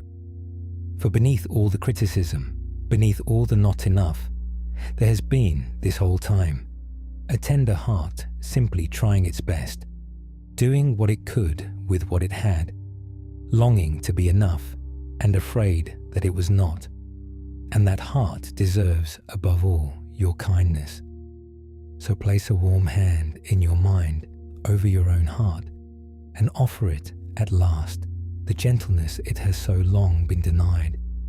You have tried so hard, you have carried so much, you have been so hard on yourself for so long. And tonight, you may lay all of that down and simply be kind to yourself, gently, warmly, as you would be to anyone you loved, who had tried so hard and been so hard on themselves. You are enough. You have always been enough. And you may rest now, at last, in your own kindness. So let that kindness hold you now, warm over your own tired heart, and let it soften everything it touches, and let the long harshness dissolve into gentleness, and let you rest, at last, held in your own warm kindness, met as a friend, enough exactly as you are, and let that gentleness carry you softly and completely down toward the deep rest of sleep. And if the harsh voice returns tomorrow, as old habits do, you need not despair. You will simply notice it again and meet it with kindness again, and speak to yourself gently again, as many times as it takes, until the harsh voice grows quiet and the kind voice grows familiar, and you find, at last, that you have become a friend to yourself and may keep your own gentle company in the dark with kindness night after night. there is a phrase worth carrying into the dark tonight, offered to your own heart in your own kind voice, as often as you need it. You are enough, and you may rest. Whatever the harsh voice has said, however it has tallied your failings, you might answer it and quiet it with those gentle words again and again. You are enough, and you may rest. You are enough, and there is nothing more you must do or become tonight. You are enough, and the striving may stop. You are enough, and you may rest.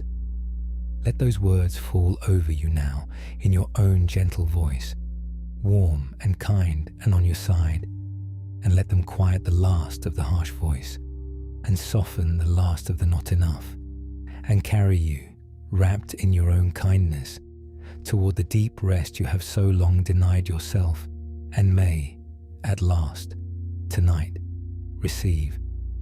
Let us rest here for a moment. If the harsh inner critic has been speaking tonight, you might meet it with kindness, asking, "Would I say this to a child I love?" and answering it instead with gentleness. It is all right. You did your best. You are enough.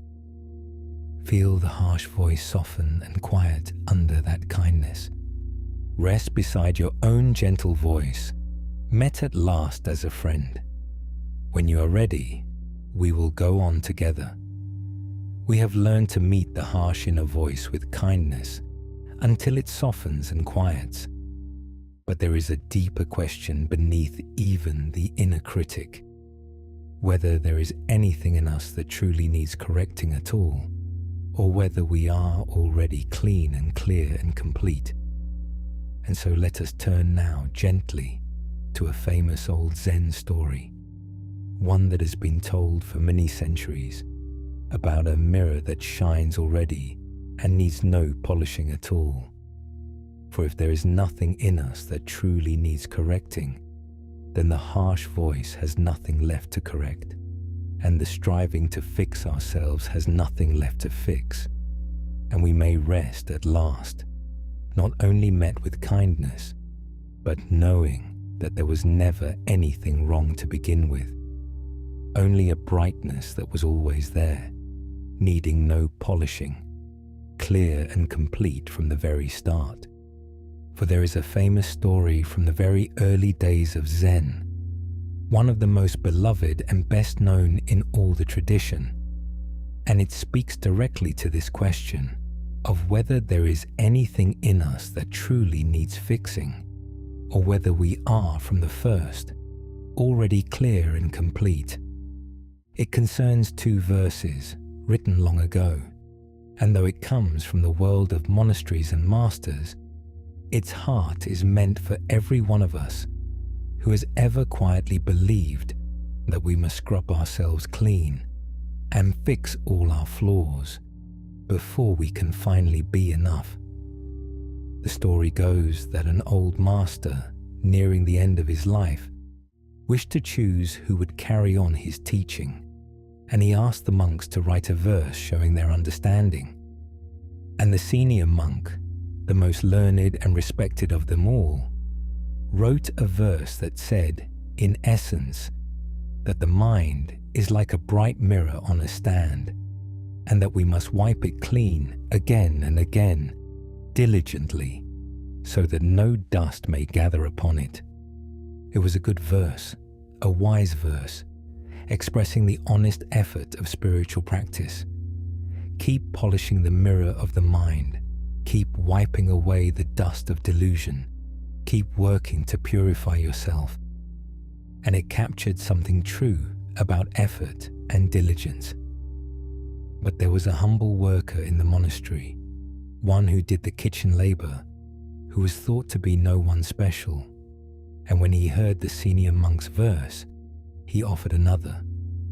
And his verse said, in essence, that there is no mirror stand at all and no dust to wipe, that the mind's true nature is already pure, already empty, already clear, and that if, from the very beginning, there is not a single thing to be stained, then where could the dust possibly alight? Where is the dust if the nature was never anything that dust could cling to? And this humble worker's verse pierced straight to the very heart of the matter, deeper than the senior monks. And it was he, in the story, this unregarded kitchen worker, who was chosen to carry on the teaching.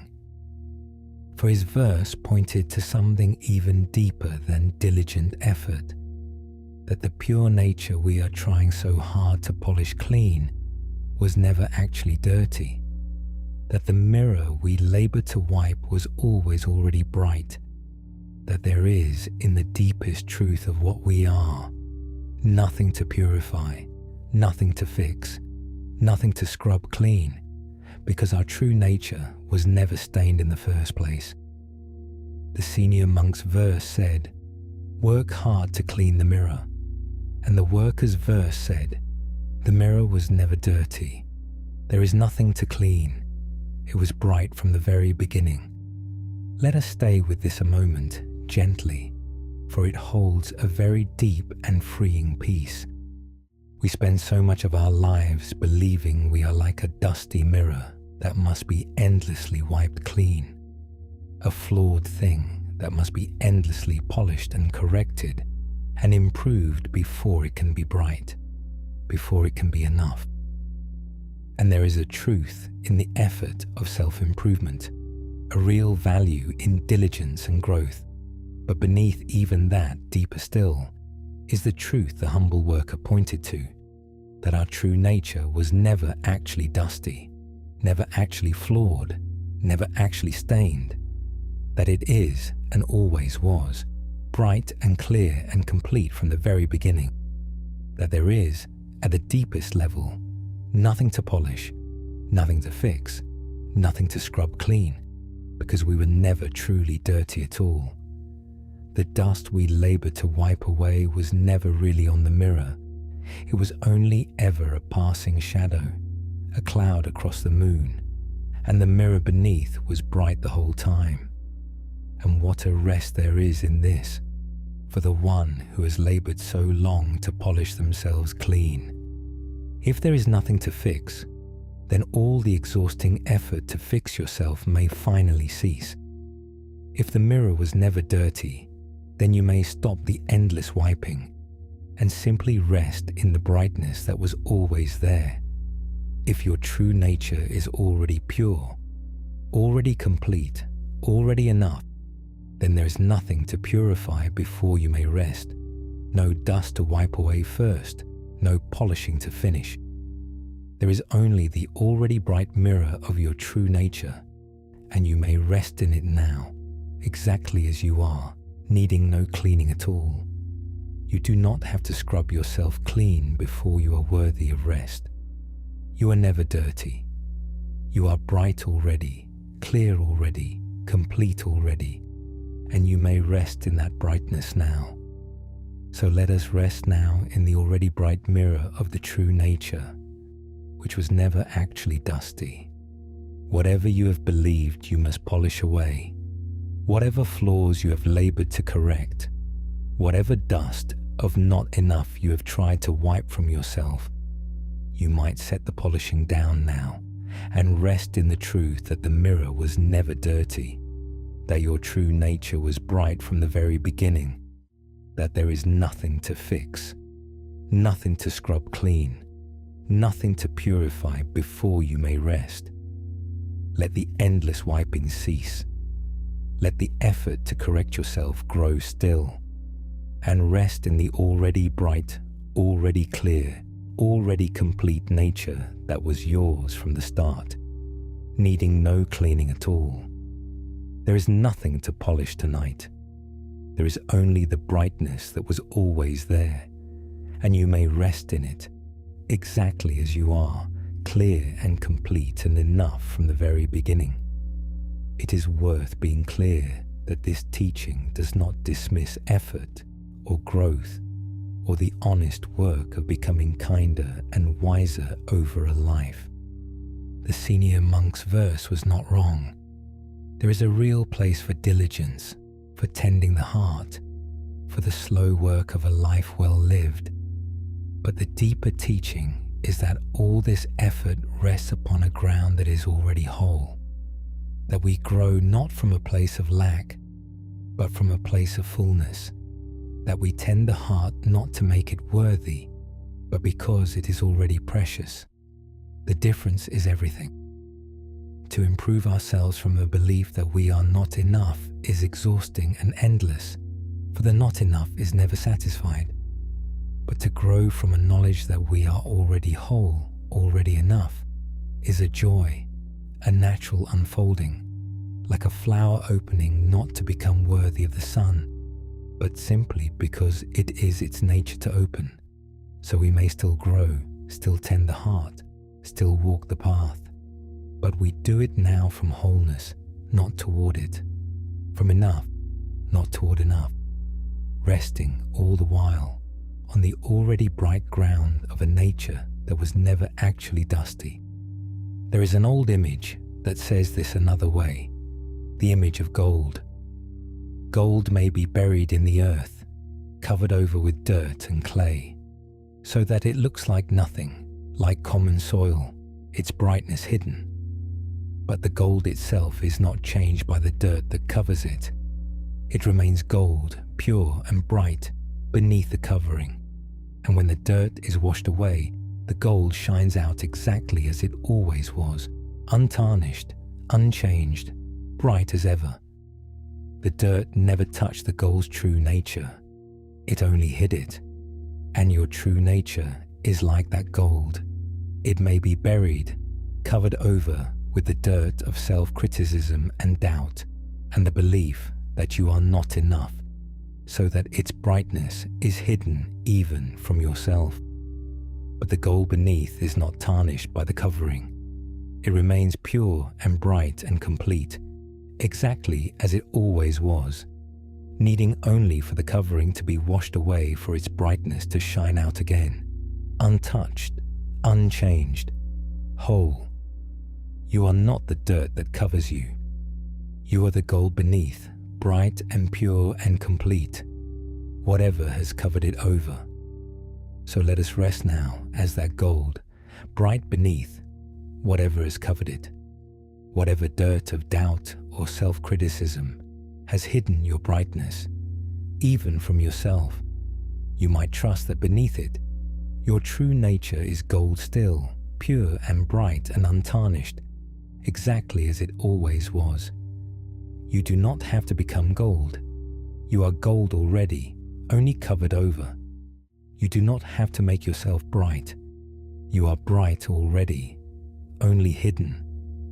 Let the covering be, for it does not touch the gold, and rest in the knowledge that beneath it, you are, and have always been, pure gold, bright and complete, your true nature untarnished by anything that has ever covered it.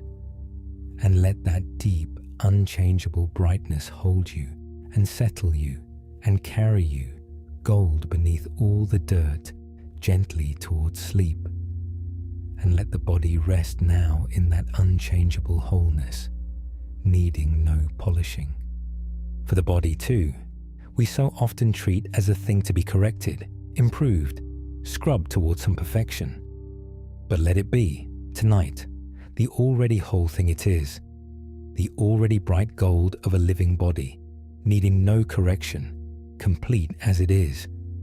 Let it soften, unpolished, uncorrected, welcomed exactly as it is, and let the wholeness of the body and the brightness of the true nature rest together, needing nothing, complete already, and let that double completeness carry you gently down toward the deep rest of sleep. There is another old Zen image for this, the image of the clear sky. Think of how the sky, behind all its weather, is always the same clear open space. Clouds pass across it, storms roll through, grey covers it for days at a time, but the sky itself is never changed, never dirtied, never diminished. It is the clear open space in which all the weather comes and goes, and when the clouds part, The clear sky is there exactly as it always was, untouched by all the weather that passed through it. And your true nature is like that clear sky. It is the clear, open space in which all your thoughts and moods and self-criticisms pass, like weather, and it is never actually dirtied by any of them, never diminished, never changed. The clouds of not enough may pass across it, the storms of self-doubt may roll through, but the clear sky of your true nature remains exactly as it always was, clear and open and complete, needing no cleaning, for the weather never touched it.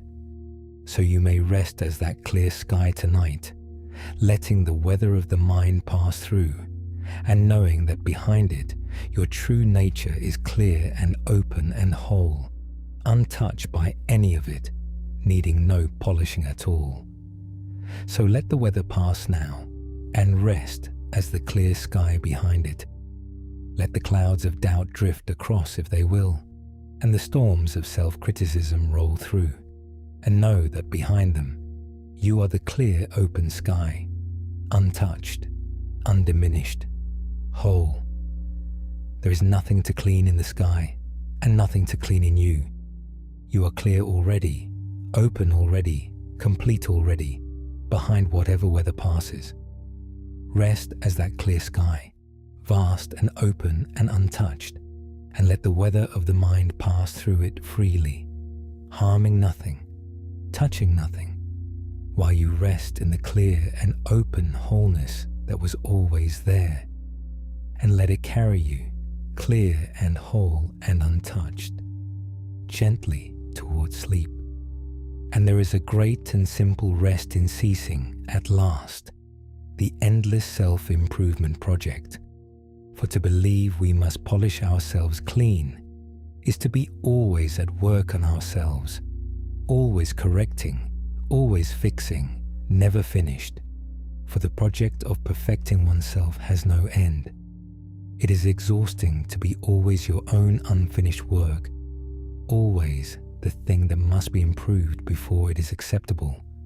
But to know that your true nature is already bright, already complete, already enough, is to be able, at last, to stop working on yourself, to lay down the endless self-improvement, to rest in the completeness that was always there.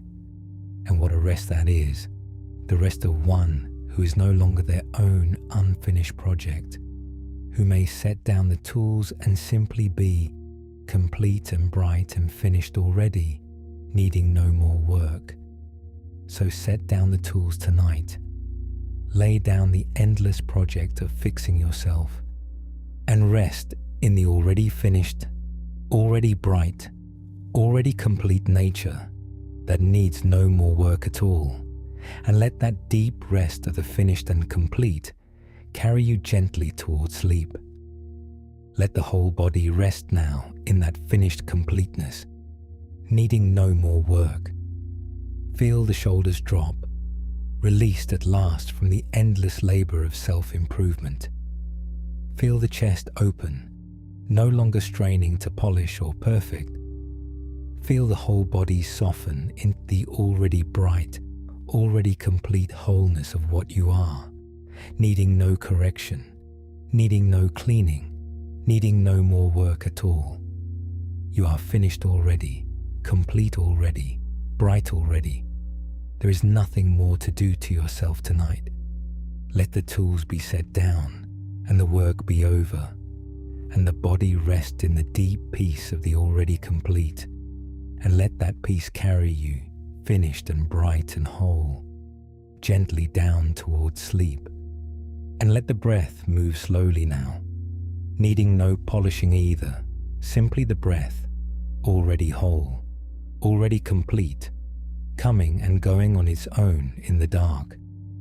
Let each already perfect breath, needing no correction, carry you a little deeper into the already bright wholeness of your true nature, and a little closer to the deep and gentle rest of sleep, where there is nothing to fix, nothing to polish, nothing to clean, only the clear and complete brightness of what you already are, drifting softly down into sleep. Let us rest here for a moment. Like the humble worker's verse, you might remember tonight that there is, in your true nature, nothing to polish, no dust to wipe, no flaw to scrub clean, for it was bright and complete from the very beginning. Let the endless self-correction cease at last. Rest in the already bright mirror of what you are, clear and whole and enough from the very start, needing no cleaning, needing no polishing, bright as it always was and always will be. When you are ready, we will go on together. We have seen that our true nature is like a mirror that was never dusty, bright and complete from the beginning, needing no polishing. And this points us toward a truth about rest itself, that the not enough mind finds hardest of all to believe. That rest is not something we must earn by first becoming good enough, but something freely given, ours already, tonight. So let us turn now to that unearned rest. For deep beneath the not enough mind lies a particular belief that keeps us from rest, even when everything else is quiet.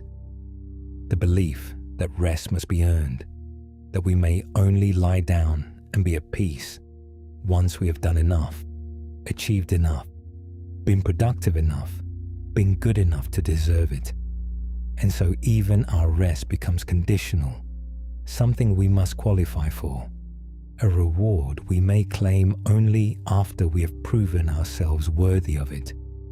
And on the nights when we feel we have not done enough, not been enough, we feel we have not earned our rest, and so we lie awake in a kind of low guilt, feeling we do not deserve to be at peace, that we ought to be doing more, that we have not yet qualified for the rest we so badly need.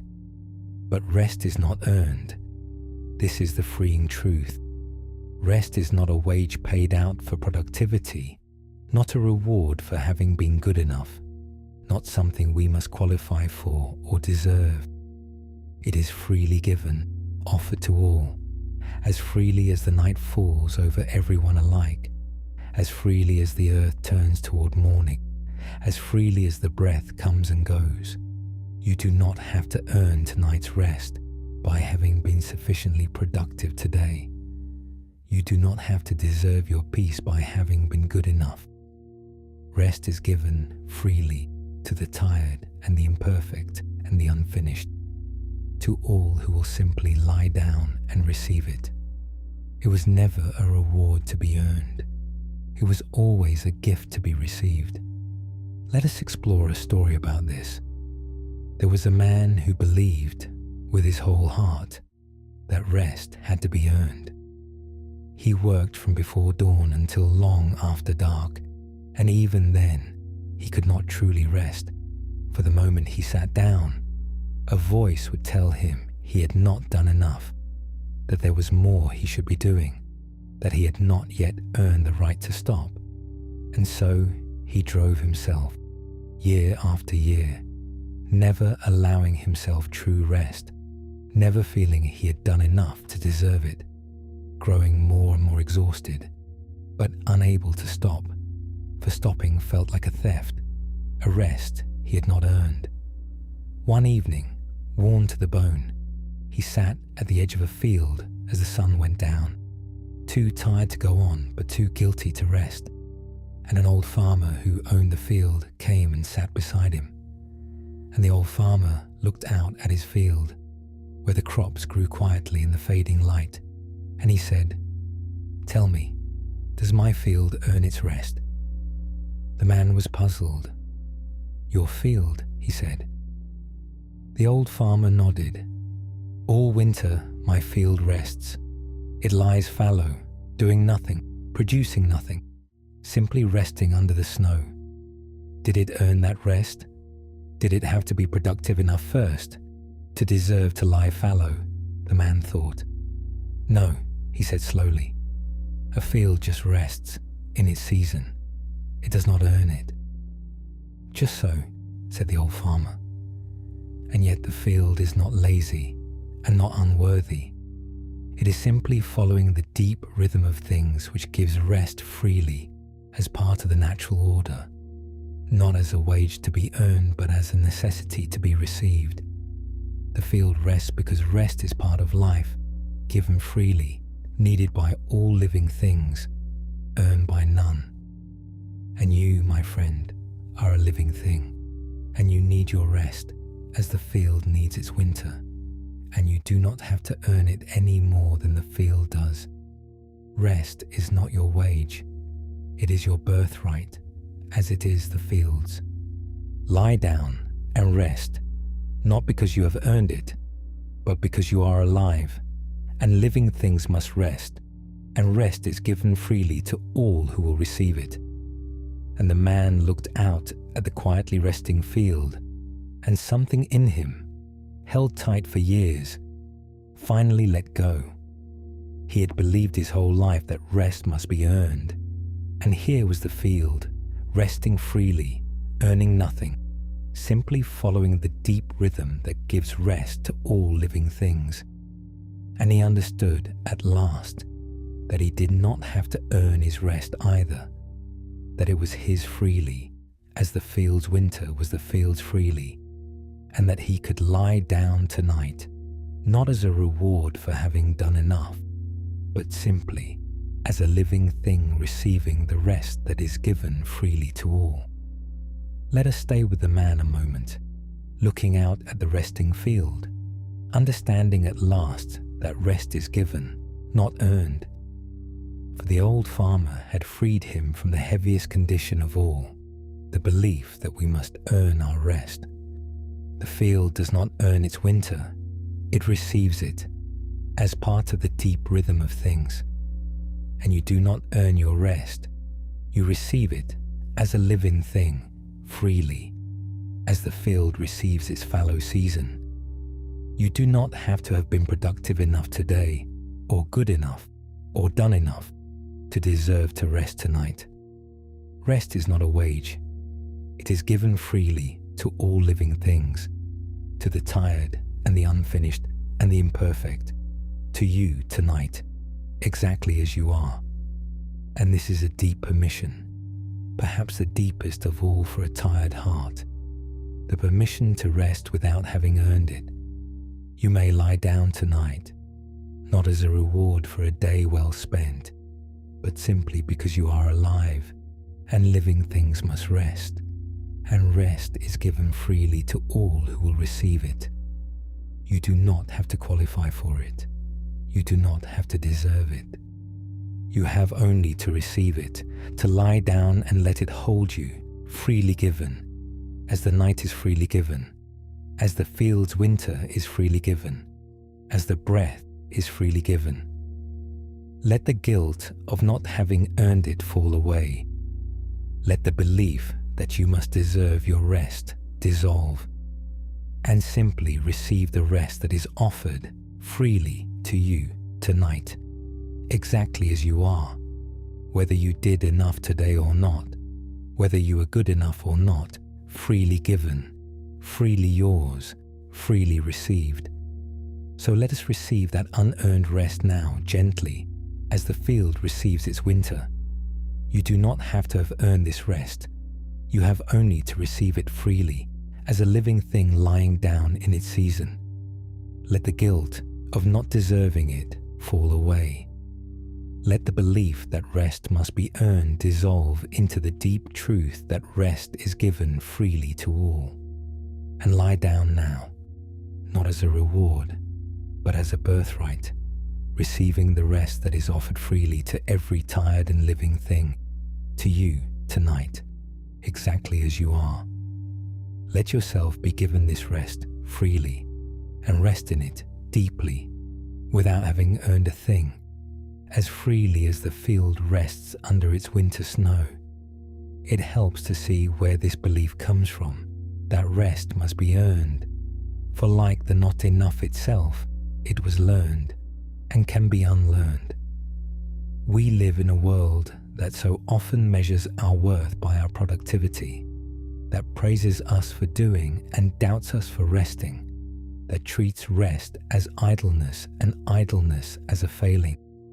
And we take this in and come to believe that we are worthy only when we are producing, that rest must be earned by work, that to stop is somehow to fail. But this is a distortion, a forgetting of the deep truth that rest is not the opposite of a worthy life, but a part of it, as necessary and as natural as work, as the night is necessary to the day, as winter to the year. The wisest traditions have always known this, and built rest into the sacred rhythm of things, a time set aside, given freely, for stopping, for restoring, for simply being rather than doing. And you may reclaim that truth tonight, and know that your rest is not stolen, not unearned, not a failing, but a sacred and necessary part of a whole life, given freely and yours to receive without guilt. And there is a deeper grace still beneath this, which is that your worth was never tied to your productivity in the first place. You are not worthy because you produce. You are worthy simply because you are, as a child is worthy simply for being, not for what it accomplishes. Think of how we love a small child, not for its productivity, not for what it has earned or achieved, but simply for being, simply for existing, simply because it is precious. And you are as worthy of that same unconditional love, that same unearned worth, not because you have produced enough to deserve it, but simply because you are, simply because you exist, simply because you are precious, as every being is precious, for being rather than for doing. So your rest is not a wage for your productivity. It is a birthright of your being, given freely to you as it is given to the beloved child, who need do nothing to deserve to be held and to be at peace and to rest. So let us rest now in that unearned worth, that grace of being loved simply for existing. You do not have to produce to be worthy. You do not have to earn your rest by your doing. You are precious simply for being, as a child is precious, and your rest is given freely, as the child's rest is given, not as a wage, but as a birthright. Let the belief that you must produce to be worthy dissolve. Let the guilt of resting fall away, and rest now freely, as one who is loved simply for being, whose worth was never tied to their doing, who may lie down and be held simply because they are precious and worthy and enough, exactly as they are, in the deep grace of an unearned and unconditional belonging. And let that grace hold you and carry you freely and without guilt, gently towards sleep. And let the breath, which you have never had to earn, remind you of this grace. The breath comes freely, unearned, given to you moment by moment your whole life long, asking nothing, requiring no productivity, no worthiness, no deserving. It simply comes freely, holding you in life.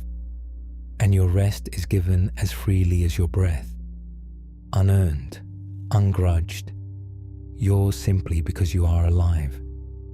So let each free breath remind you that you need earn nothing tonight, that rest is given as freely as the air, and let each free and unearned breath carry you a little deeper into the freely given rest of sleep.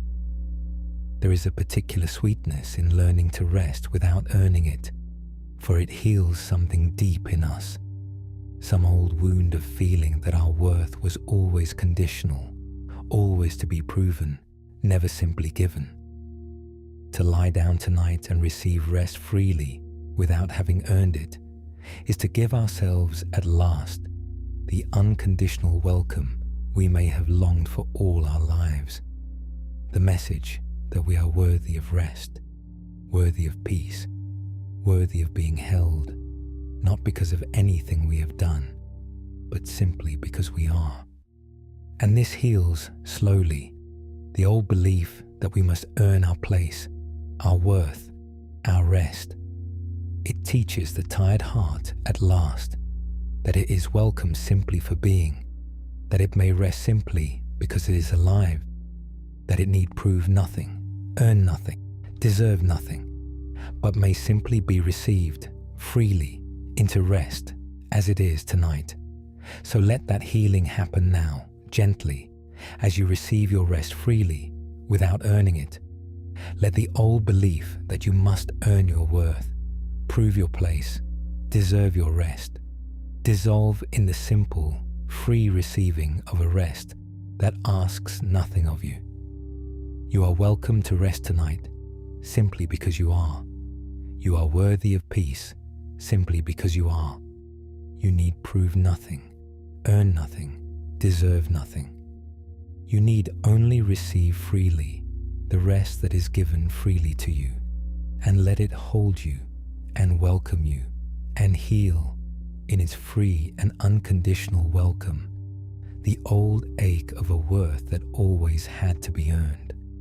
Rest now, freely received, freely welcome, freely held, and let that free and healing welcome carry you gently towards sleep.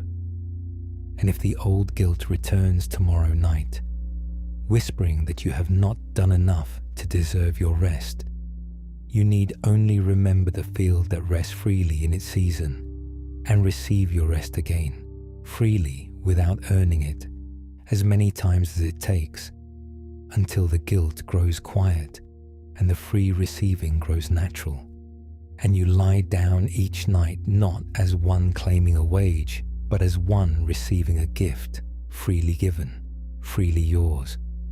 Let the whole body receive that free rest now, sinking into it without a shred of guilt. Feel the weight of you given over to the bed, received and held freely, needing to have earned nothing. Feel the breath slow and deepen, freely given, freely received.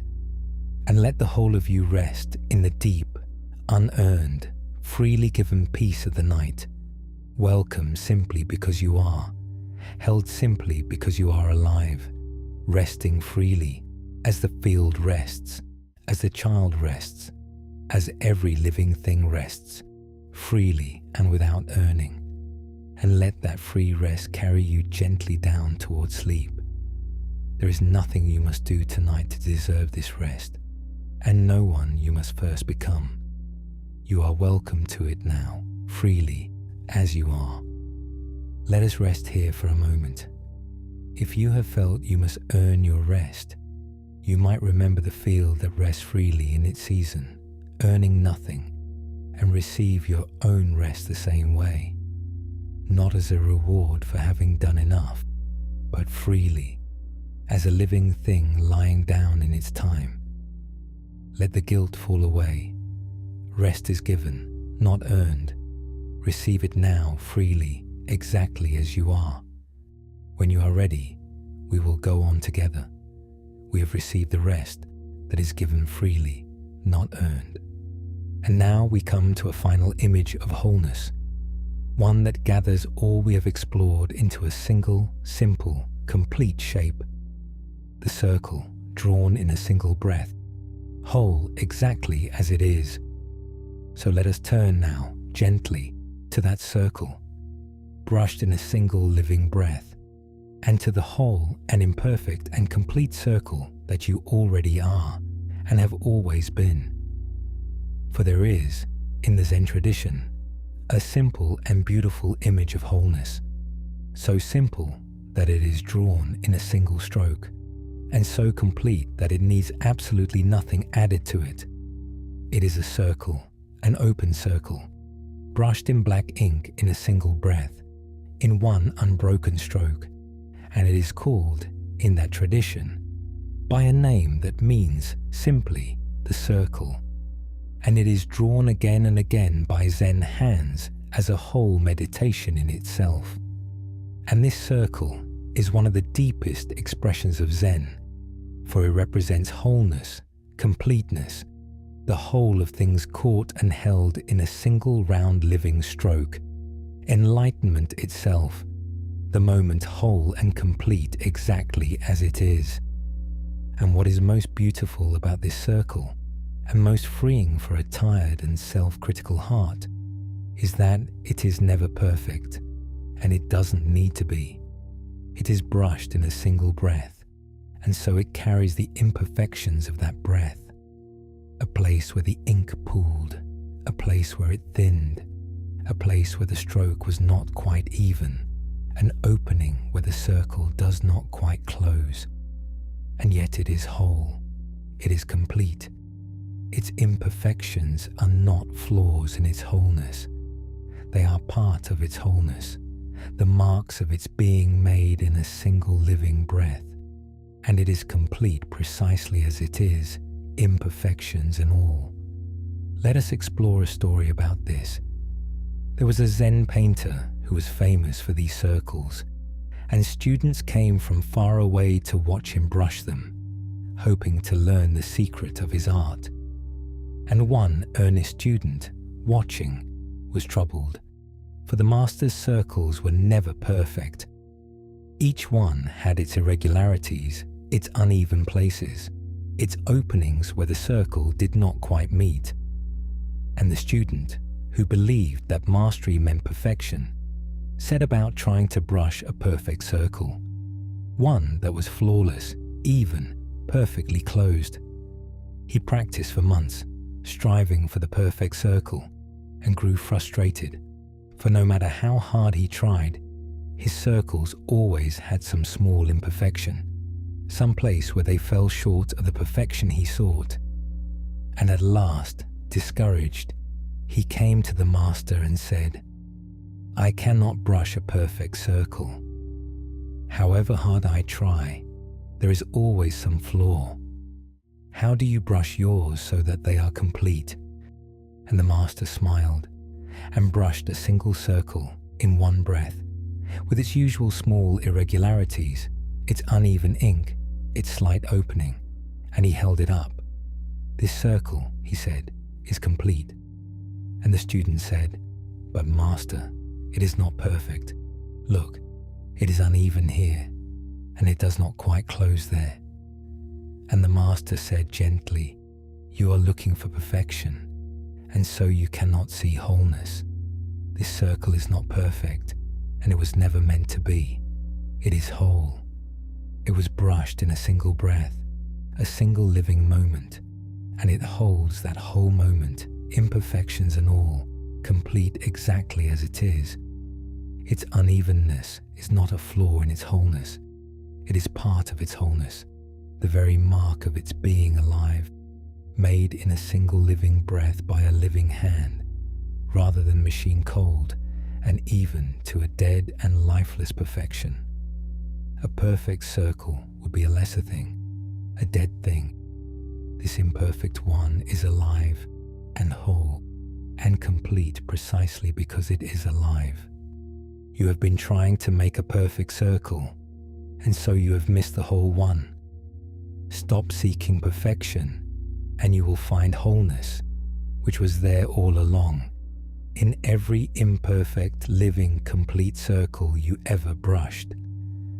Let us stay with the master and his circle a moment, whole and complete exactly as it is, imperfections and all.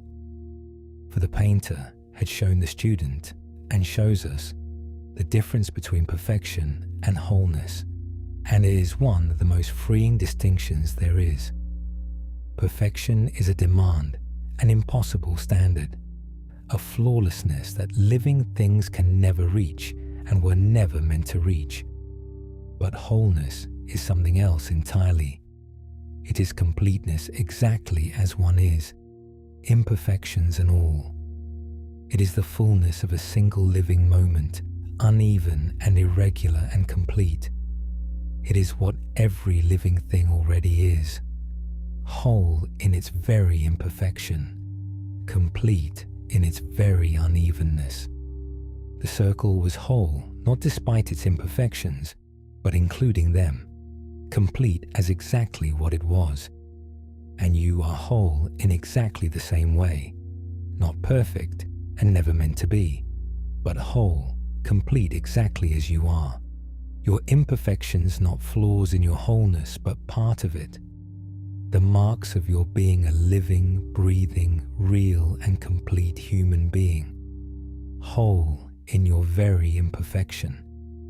And this is perhaps the deepest answer of all to the not enough mind, which so often confuses being enough with being perfect. You do not have to be perfect to be enough, for enough was never perfection. Enough is wholeness, and you are whole already, complete exactly as you are, imperfections and all. Like the Master's circle, you are whole, not despite your uneven places, but including them. Complete, not by having no flaws, but by being fully, livingly, really yourself, in a single breath, imperfect and whole at once. The demand for perfection was always a mistake, a looking for the wrong thing. And the moment you set it down, you find the wholeness that was there all along, in you, exactly as you are, imperfect and complete, whole in your very imperfection, enough as the living, breathing, real and irregular circle of a whole human being. So let us rest now in that wholeness, complete exactly as we are, imperfections and all. Set down the heavy demand for perfection, which you were never once meant to reach, and rest, instead, in the wholeness that is already yours, complete in your very imperfection, whole as the Master's uneven circle is whole. You do not have to be perfect to be enough. You are whole already, complete exactly as you are.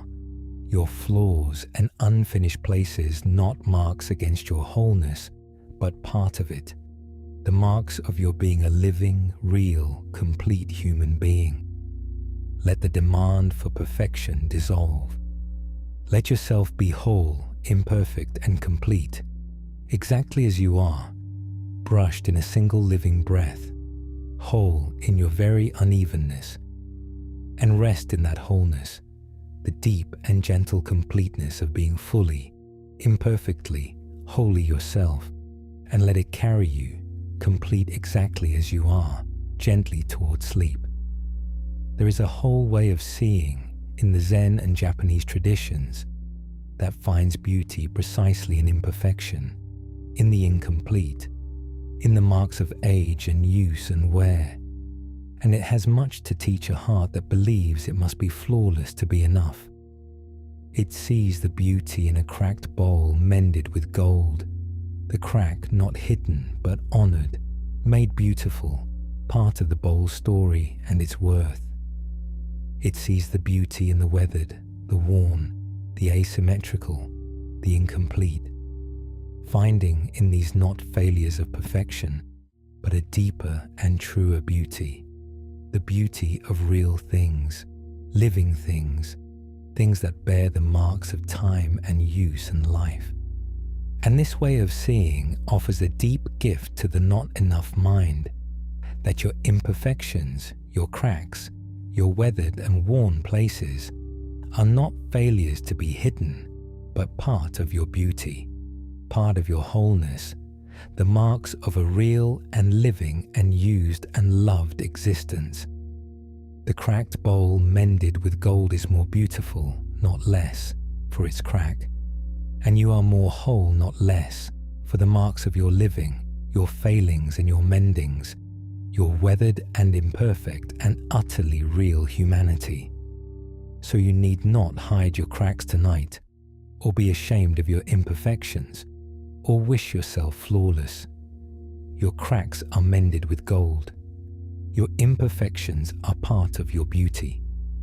Your weathered and worn and unfinished places are the marks of a real and living and complete existence, whole in its very imperfection. Like the mended bowl, like the Master's uneven circle, you are whole and beautiful, not despite your flaws, but including them. complete as the real and living and imperfect being you are. So let the wish to be flawless dissolve, and rest instead in the deeper beauty of the imperfect and whole, the cracked and golden, the weathered and complete, and know yourself beautiful and whole exactly as you are, marks and all. So let us rest now in that deeper beauty, the beauty of the imperfect and whole. Let go of the wish to be flawless, which was always a wish to be less alive, less real, less human, and rest in the beauty of what you actually are, a real, living, imperfect, whole human being, your cracks mended with gold, your imperfections part of your beauty, your weathered places the marks of a life truly lived. You are beautiful exactly as you are, whole exactly as you are, complete in your very imperfection, and you may rest in that beauty now, the deep and gentle beauty of the real and the whole, and let it hold you and carry you, complete and beautiful and imperfect and whole, gently toward sleep. And as you rest, let each breath be like the Master's single stroke, whole and complete in itself, imperfect and alive, needing to be nothing more than the living breath it is.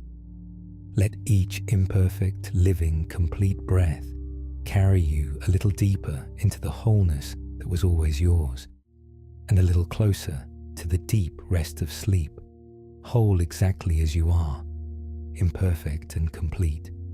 Enough in your very imperfection, drifting gently down towards sleep. It is worth resting too, with how much energy the pursuit of perfection quietly steals, and how much is returned to us when we set it down. To hold ourselves to a standard of flawlessness is to be always failing, always falling short, always straining toward an impossible mark. And this straining is exhausting, a constant low effort that never succeeds and never rests. But to embrace wholeness instead of perfection, to accept ourselves as complete in our very imperfection, is to lay down that endless straining, to stop failing at the impossible, to rest, at last, in a completeness that is actually available, actually ours, actually here. And all the energy that went into the impossible pursuit of perfection returns to us as rest, as ease, as the deep relief of no longer failing at something that was never possible in the first place. So feel that relief now, the relief of setting down the impossible standard of perfection and resting instead in the available and actual wholeness of being complete exactly as you are, imperfect and whole, and let the returning energy settle into you as deep and gentle rest. And notice how the whole of nature is whole in exactly this imperfect way and never once strives for perfection. The tree grows crooked where the wind bent it and is whole. The mountain is worn and irregular and is whole. The moon is cratered and marked and is whole. The river bends where the land turned it and is whole. Nowhere in all of nature is there a straining for flawlessness. Everywhere there is only wholeness, completeness exactly as things are. Each thing perfectly itself in its imperfection, complete in its irregularity, whole in its very unevenness. And you are a part of that nature, whole in exactly the same way. Not flawless, but complete. Not perfect, but whole. Marked and weathered and irregular and utterly complete. Exactly as the tree and the mountain and the moon and the river are complete, each perfectly itself. None striving for a perfection that nature never asks. So rest now as a part of that whole and imperfect nature, complete as the crooked tree is complete, whole as the cratered moon is whole, and let the striving for perfection dissolve into the deep and natural wholeness of simply being what you are, and let it carry you, whole and imperfect and complete, gently towards sleep. And if the demand for perfection returns tomorrow, as it will, you need only remember the Master's uneven circle, whole exactly as it was, and set the demand down again, and rest in your wholeness again, complete in your very imperfection, as many times as it takes, until the demand for perfection grows quiet and the acceptance of your wholeness grows easy, and you rest at last, complete exactly as you are, imperfect and whole, needing to be flawless no longer. Let the whole body rest now in that imperfect wholeness, complete exactly as it is. Feel the body marked and weathered and utterly real, whole exactly as it is, needing to be flawless no longer. Let it soften, accepted, complete. Its every imperfection part of its wholeness. Its every mark the sign of a real and living existence. And let the wholeness of the imperfect body and the wholeness of the imperfect heart rest together, complete exactly as they are. And let that whole and imperfect completeness carry you, real and marked and whole, gently down toward the deep rest of sleep. And let the breath be your teacher in this too, for the breath is never perfect, never even, never the same twice, and yet it is always whole, always complete, always exactly the living breath it is. Let each imperfect, uneven, whole breath remind you that you need not be flawless to be complete, that wholeness includes the imperfect, that you are like the breath, whole exactly as you are, and let each such breath carry you, complete and imperfect and whole, a little deeper toward the deep rest of sleep. Let us rest here for a moment. Like the Master's circle, brushed in a single breath, you are whole exactly as you are, imperfections and all, complete not despite your uneven places, but including them. You do not have to be perfect to be enough, for enough was never perfection, but wholeness. Rest in the deep completeness of being fully, imperfectly, and wholly yourself, whole in your very imperfection, complete as the living circle is complete. When you are ready, we will come gently to the close. We have found that we are whole exactly as we are, complete in our very imperfection, like the circle brushed in a single breath. And now the long, gentle evening draws toward its close, and there is nothing left to do but rest at last, in the deep and simple truth of the whole night, that you are enough, just as you are. So let us come softly to the last of it, for there is nothing left now but to rest in it, the simple and complete truth that the whole of this evening has been quietly pointing toward, that you are enough, just as you are, with nothing to fix and nothing to prove, and that you may rest, therefore, freely, now, as the whole and complete being you already are. We have come the long way around to this simple truth, through story and reflection and gentle image, and now, at the close, we may simply arrive at it, and set everything else down, and rest in the deep and quiet enough of being exactly who you are.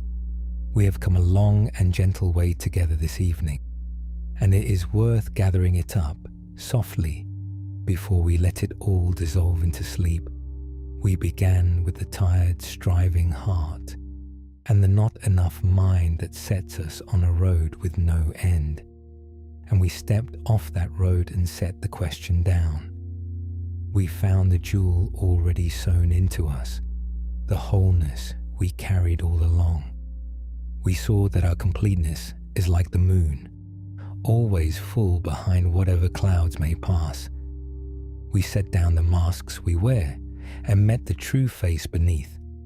We released the comparing mind and rested as the violet is a whole violet and the rose a whole rose. We met the harsh inner voice with kindness, until it softened into a friend. We remembered that our true nature is a mirror that was never dusty, gold beneath whatever covers it, needing no polishing. We receive the rest that is given freely, as the field rests in its season, earning nothing. And we found that we are whole not despite our imperfections, but including them, complete as the circle brushed in a single living breath. You do not need to remember any of it. If one truth has stayed with you, one image, one soft reassurance, let that be enough, and let it do its quiet work in its own time. And if nothing has stayed but the simple feeling of being enough, that is more than enough, for that feeling is the whole of it. For this is the last and simplest truth of all, the one beneath every story we have told, that you are enough, just as you are, and always have been. Not enough once you fix yourself, not enough once you improve, not enough once you become worthy, but enough now, already, exactly as you are, with all your imperfections and all your unfinished places, whole and complete and enough, tonight, in this very moment, as you have always been. So there is nothing left to do now but rest in that enough and let it hold you completely. You have spent this whole evening setting down the burdens of not enough, the striving, the masks, the comparing, the harsh voice, the polishing, the earning, the demand for perfection. And now, at the close, with all of it set down, there is only you, whole and complete and enough, exactly as you are, and you may rest at last in the deep and simple peace of being enough, needing to be nothing more, needing to do nothing more, needing to fix nothing, prove nothing, earn nothing, become nothing, but only to be and to rest, whole and complete and enough, exactly as you are. Let us take these last few minutes simply to rest the body down, slowly and completely, in the deep peace of being enough. Let the whole weight of you be received by what holds you, and let each part soften into the enough of simply being. Let the brow soften, and the eyes grow heavy, and the jaw release, all the small holdings of the striving face letting go. Let the throat, the neck, the shoulders soften and drop, release at last from the long labor of becoming enough. Let the arms grow heavy, the hands lie open and still, no longer reaching for anything to fix or prove. Let the chest, which has held the not enough so long, grow soft and open and at peace. Let the belly release. Let the whole body, from the crown of the head to the soles of the feet, grow heavy and soft and whole, resting in the deep enough of being exactly what it is, needing no improvement, complete as it is. And let the breath grow slow and easy, each breath whole and complete in itself, needing to be nothing more than the living breath it is. Breathing in, you are enough. Breathing out, you are enough. Not enough once you improve, not enough once you fix yourself, but enough now, already, exactly as you are, with each breath, in each moment. There is nothing to do now but breathe and be enough, and let sleep rise gently to gather you in. If the mind drifts back toward not enough, toward striving or comparing or self-correction, let it drift and return gently to the simple truth. You are enough just as you are. As many times as it takes, you are enough, and you may rest. If any last thought of not enough drifts up in the mind, some old habit of striving or self-criticism, let it drift like a cloud across the moon and pass, and let the clear wholeness beneath it remain. There is nothing now that can trouble this peace, for you have set down the whole burden of not enough, and there is only you, whole and complete and enough, exactly as you are, resting in the deep and simple peace of being what you already are, and your wholeness is whole behind whatever passes, and your enough is enough, whatever the old voices may whisper, and you may rest, at last, in the deep peace of one who has come home, after a long and striving journey, to the simple truth that they were always, already, enough. Let us let the whole body grow still now, part by part, settling into the deep enough of simply being. Bring a soft attention to the top of the head and let it soften, and let the small muscles of the scalp and the brow, which have furrowed so long over all the ways we fall short, grow smooth and easy. Let the space between the eyebrows open and widen. Let the eyes grow heavy in their sockets, no longer measuring, no longer judging, resting back into the gentle dark. Let the cheeks soften and the jaw release, and the whole face grow soft and at peace, the unmasked, unperformed whole face of the one you truly are. And let the softening move down, slow and gentle. Let the throat soften and the neck and the shoulders, which have carried the long weight of trying to be enough. Let them drop down and back into the deep support of the bed. Let the arms grow heavy, the elbows, the wrists, the hands, those hands that have worked so hard to fix and improve and prove. Let them lie soft and open and still, holding nothing, reaching for nothing, needing to make nothing. Let the chest, where the not enough has sat so heavily, grow soft and open and full of quiet peace, so the breath moves freely, low and slow. Let the belly release. Let the back, the hips, the long muscles of the legs, the knees, the calves, the ankles, and the very soles of the feet, let all of it soften and grow heavy and sink into the support beneath you until the whole body is at rest, whole and complete, needing no improvement, enough exactly as it is. And as the body settles, the breath settles with it, growing slower and quieter and deeper, each breath arriving on its own and leaving on its own, asking nothing of you. You do not have to breathe. You are being breathed freely as you are held freely by a wholeness that was always yours. So you may hand the breathing over now and simply rest in the slow rocking of it, the soft rise and the soft fall, whole and enough, drifting towards sleep. And feel as you rest the deep relief of a whole evening's burdens set down. Feel how much lighter you are without the not enough, without the striving, the endless road with no end, without the masks and the performing, without the comparing and the measuring, without the harsh inner voice, without the polishing of a mirror that was never dusty, without the earning of a rest that is freely given, without the demand for a perfection you are never meant to reach.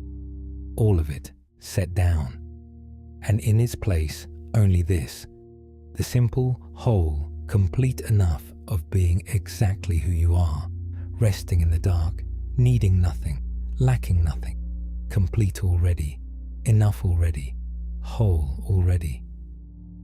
Feel how much rest there is in that, the rest of a lifetime striving finally laid down, the rest of coming home at last to the enough you always were.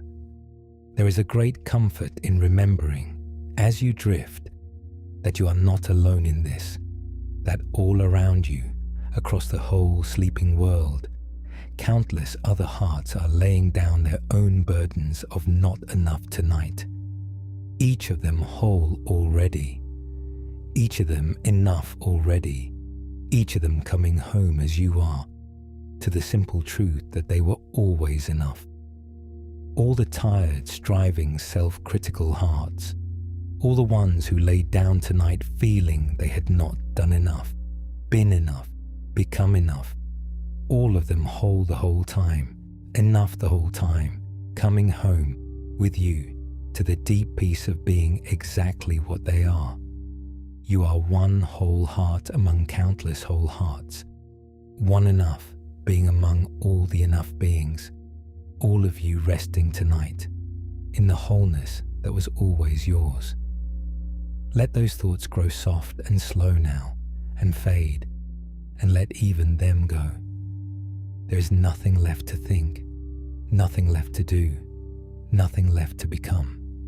Only the whole and enough being that you are, and the soft breath, and the quiet dark, and the deep rest rising to meet you. And should the not enough mind stir once more, even now, and whisper that you must fix or improve or become, you need do nothing but notice it gently and return to the simple truth. You are enough just as you are, as many times as it takes. For there is no wrong way to rest now, and nothing you can do to spoil it, and the wholeness receives you again and again, without fail, forever. And you do not have to stay awake to feel yourself enough. If sleep is near, let it take you whenever it will, mid-breath, mid-thought, whole and enough exactly as you are, and you will lose nothing. For you carry your wholeness with you, into your sleep, into your dreams, whole and enough through the whole of the night. And notice, as you rest here, how far away the not enough has grown, how the tired, striving, self-critical heart you came in with has softened over these gentle hours into something that can finally rest. That is the quiet gift of this evening. Not that you became enough, for you were always enough, but that you remembered it a little and let yourself rest in it and gave yourself, at last, the deep and unearned rest of one who is whole exactly as they are. And that remembering does not vanish when the night ends. Something of it stays and softens the days to come and makes it a little easier each time to know yourself enough. But that is for tomorrow. For tonight, there is only this, the whole and enough being that you are, the soft breath, the quiet dark, and the sweet approach of sleep. You have understood enough tonight, and you have done enough, and you have been enough, more than enough, all along. There is nothing more required of you now. You may set down the whole of it, the teaching and the striving and even the effort to rest, and simply let yourself be held by the wholeness that was always yours and carried softly down into the deep peace of sleep. You do not have to hold yourself together tonight or improve yourself or be anything at all but exactly what you are, which is whole and complete and enough. So let the last of the striving go now, all of it, and let yourself sink into the deep and simple enough of being.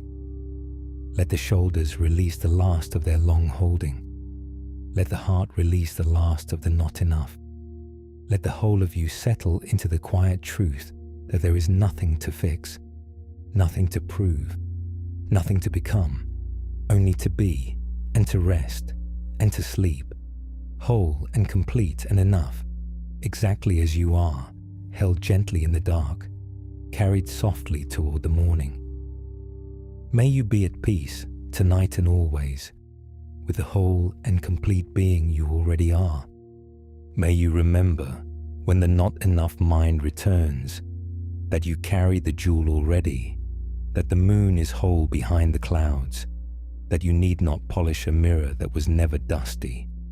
May you learn a little more each night to set down the masks, to release the comparing, to meet yourself with kindness, and to rest in the wholeness that is already yours.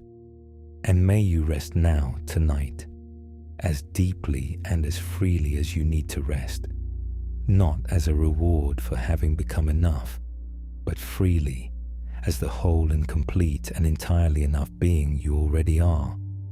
You are enough, just as you are. There is nothing to fix tonight, and nothing to prove, and nothing to become, and no rest to earn. You are exactly where you need to be tonight, which is here, whole and complete and enough, held gently in the quiet dark. Let go now, softly and completely, and let the deep and simple peace of being enough hold you and carry you, whole exactly as you are, all the way to the morning. The road with no end has ended. The jewel is found. The masks are set down. The mirror was never dusty. The circle is whole. And you may rest now, at last, in the simple, complete, and unshakable peace of being exactly what you are, which is, and always was, enough. Rest now, and sleep deeply, and sleep well, in the simple and complete peace of being enough, just as you are. And thank you, from the heart, for spending these quiet and gentle hours here. And may you know, deep down, as you drift into sleep, that you are, and have always been, and will always be, enough, just as you are.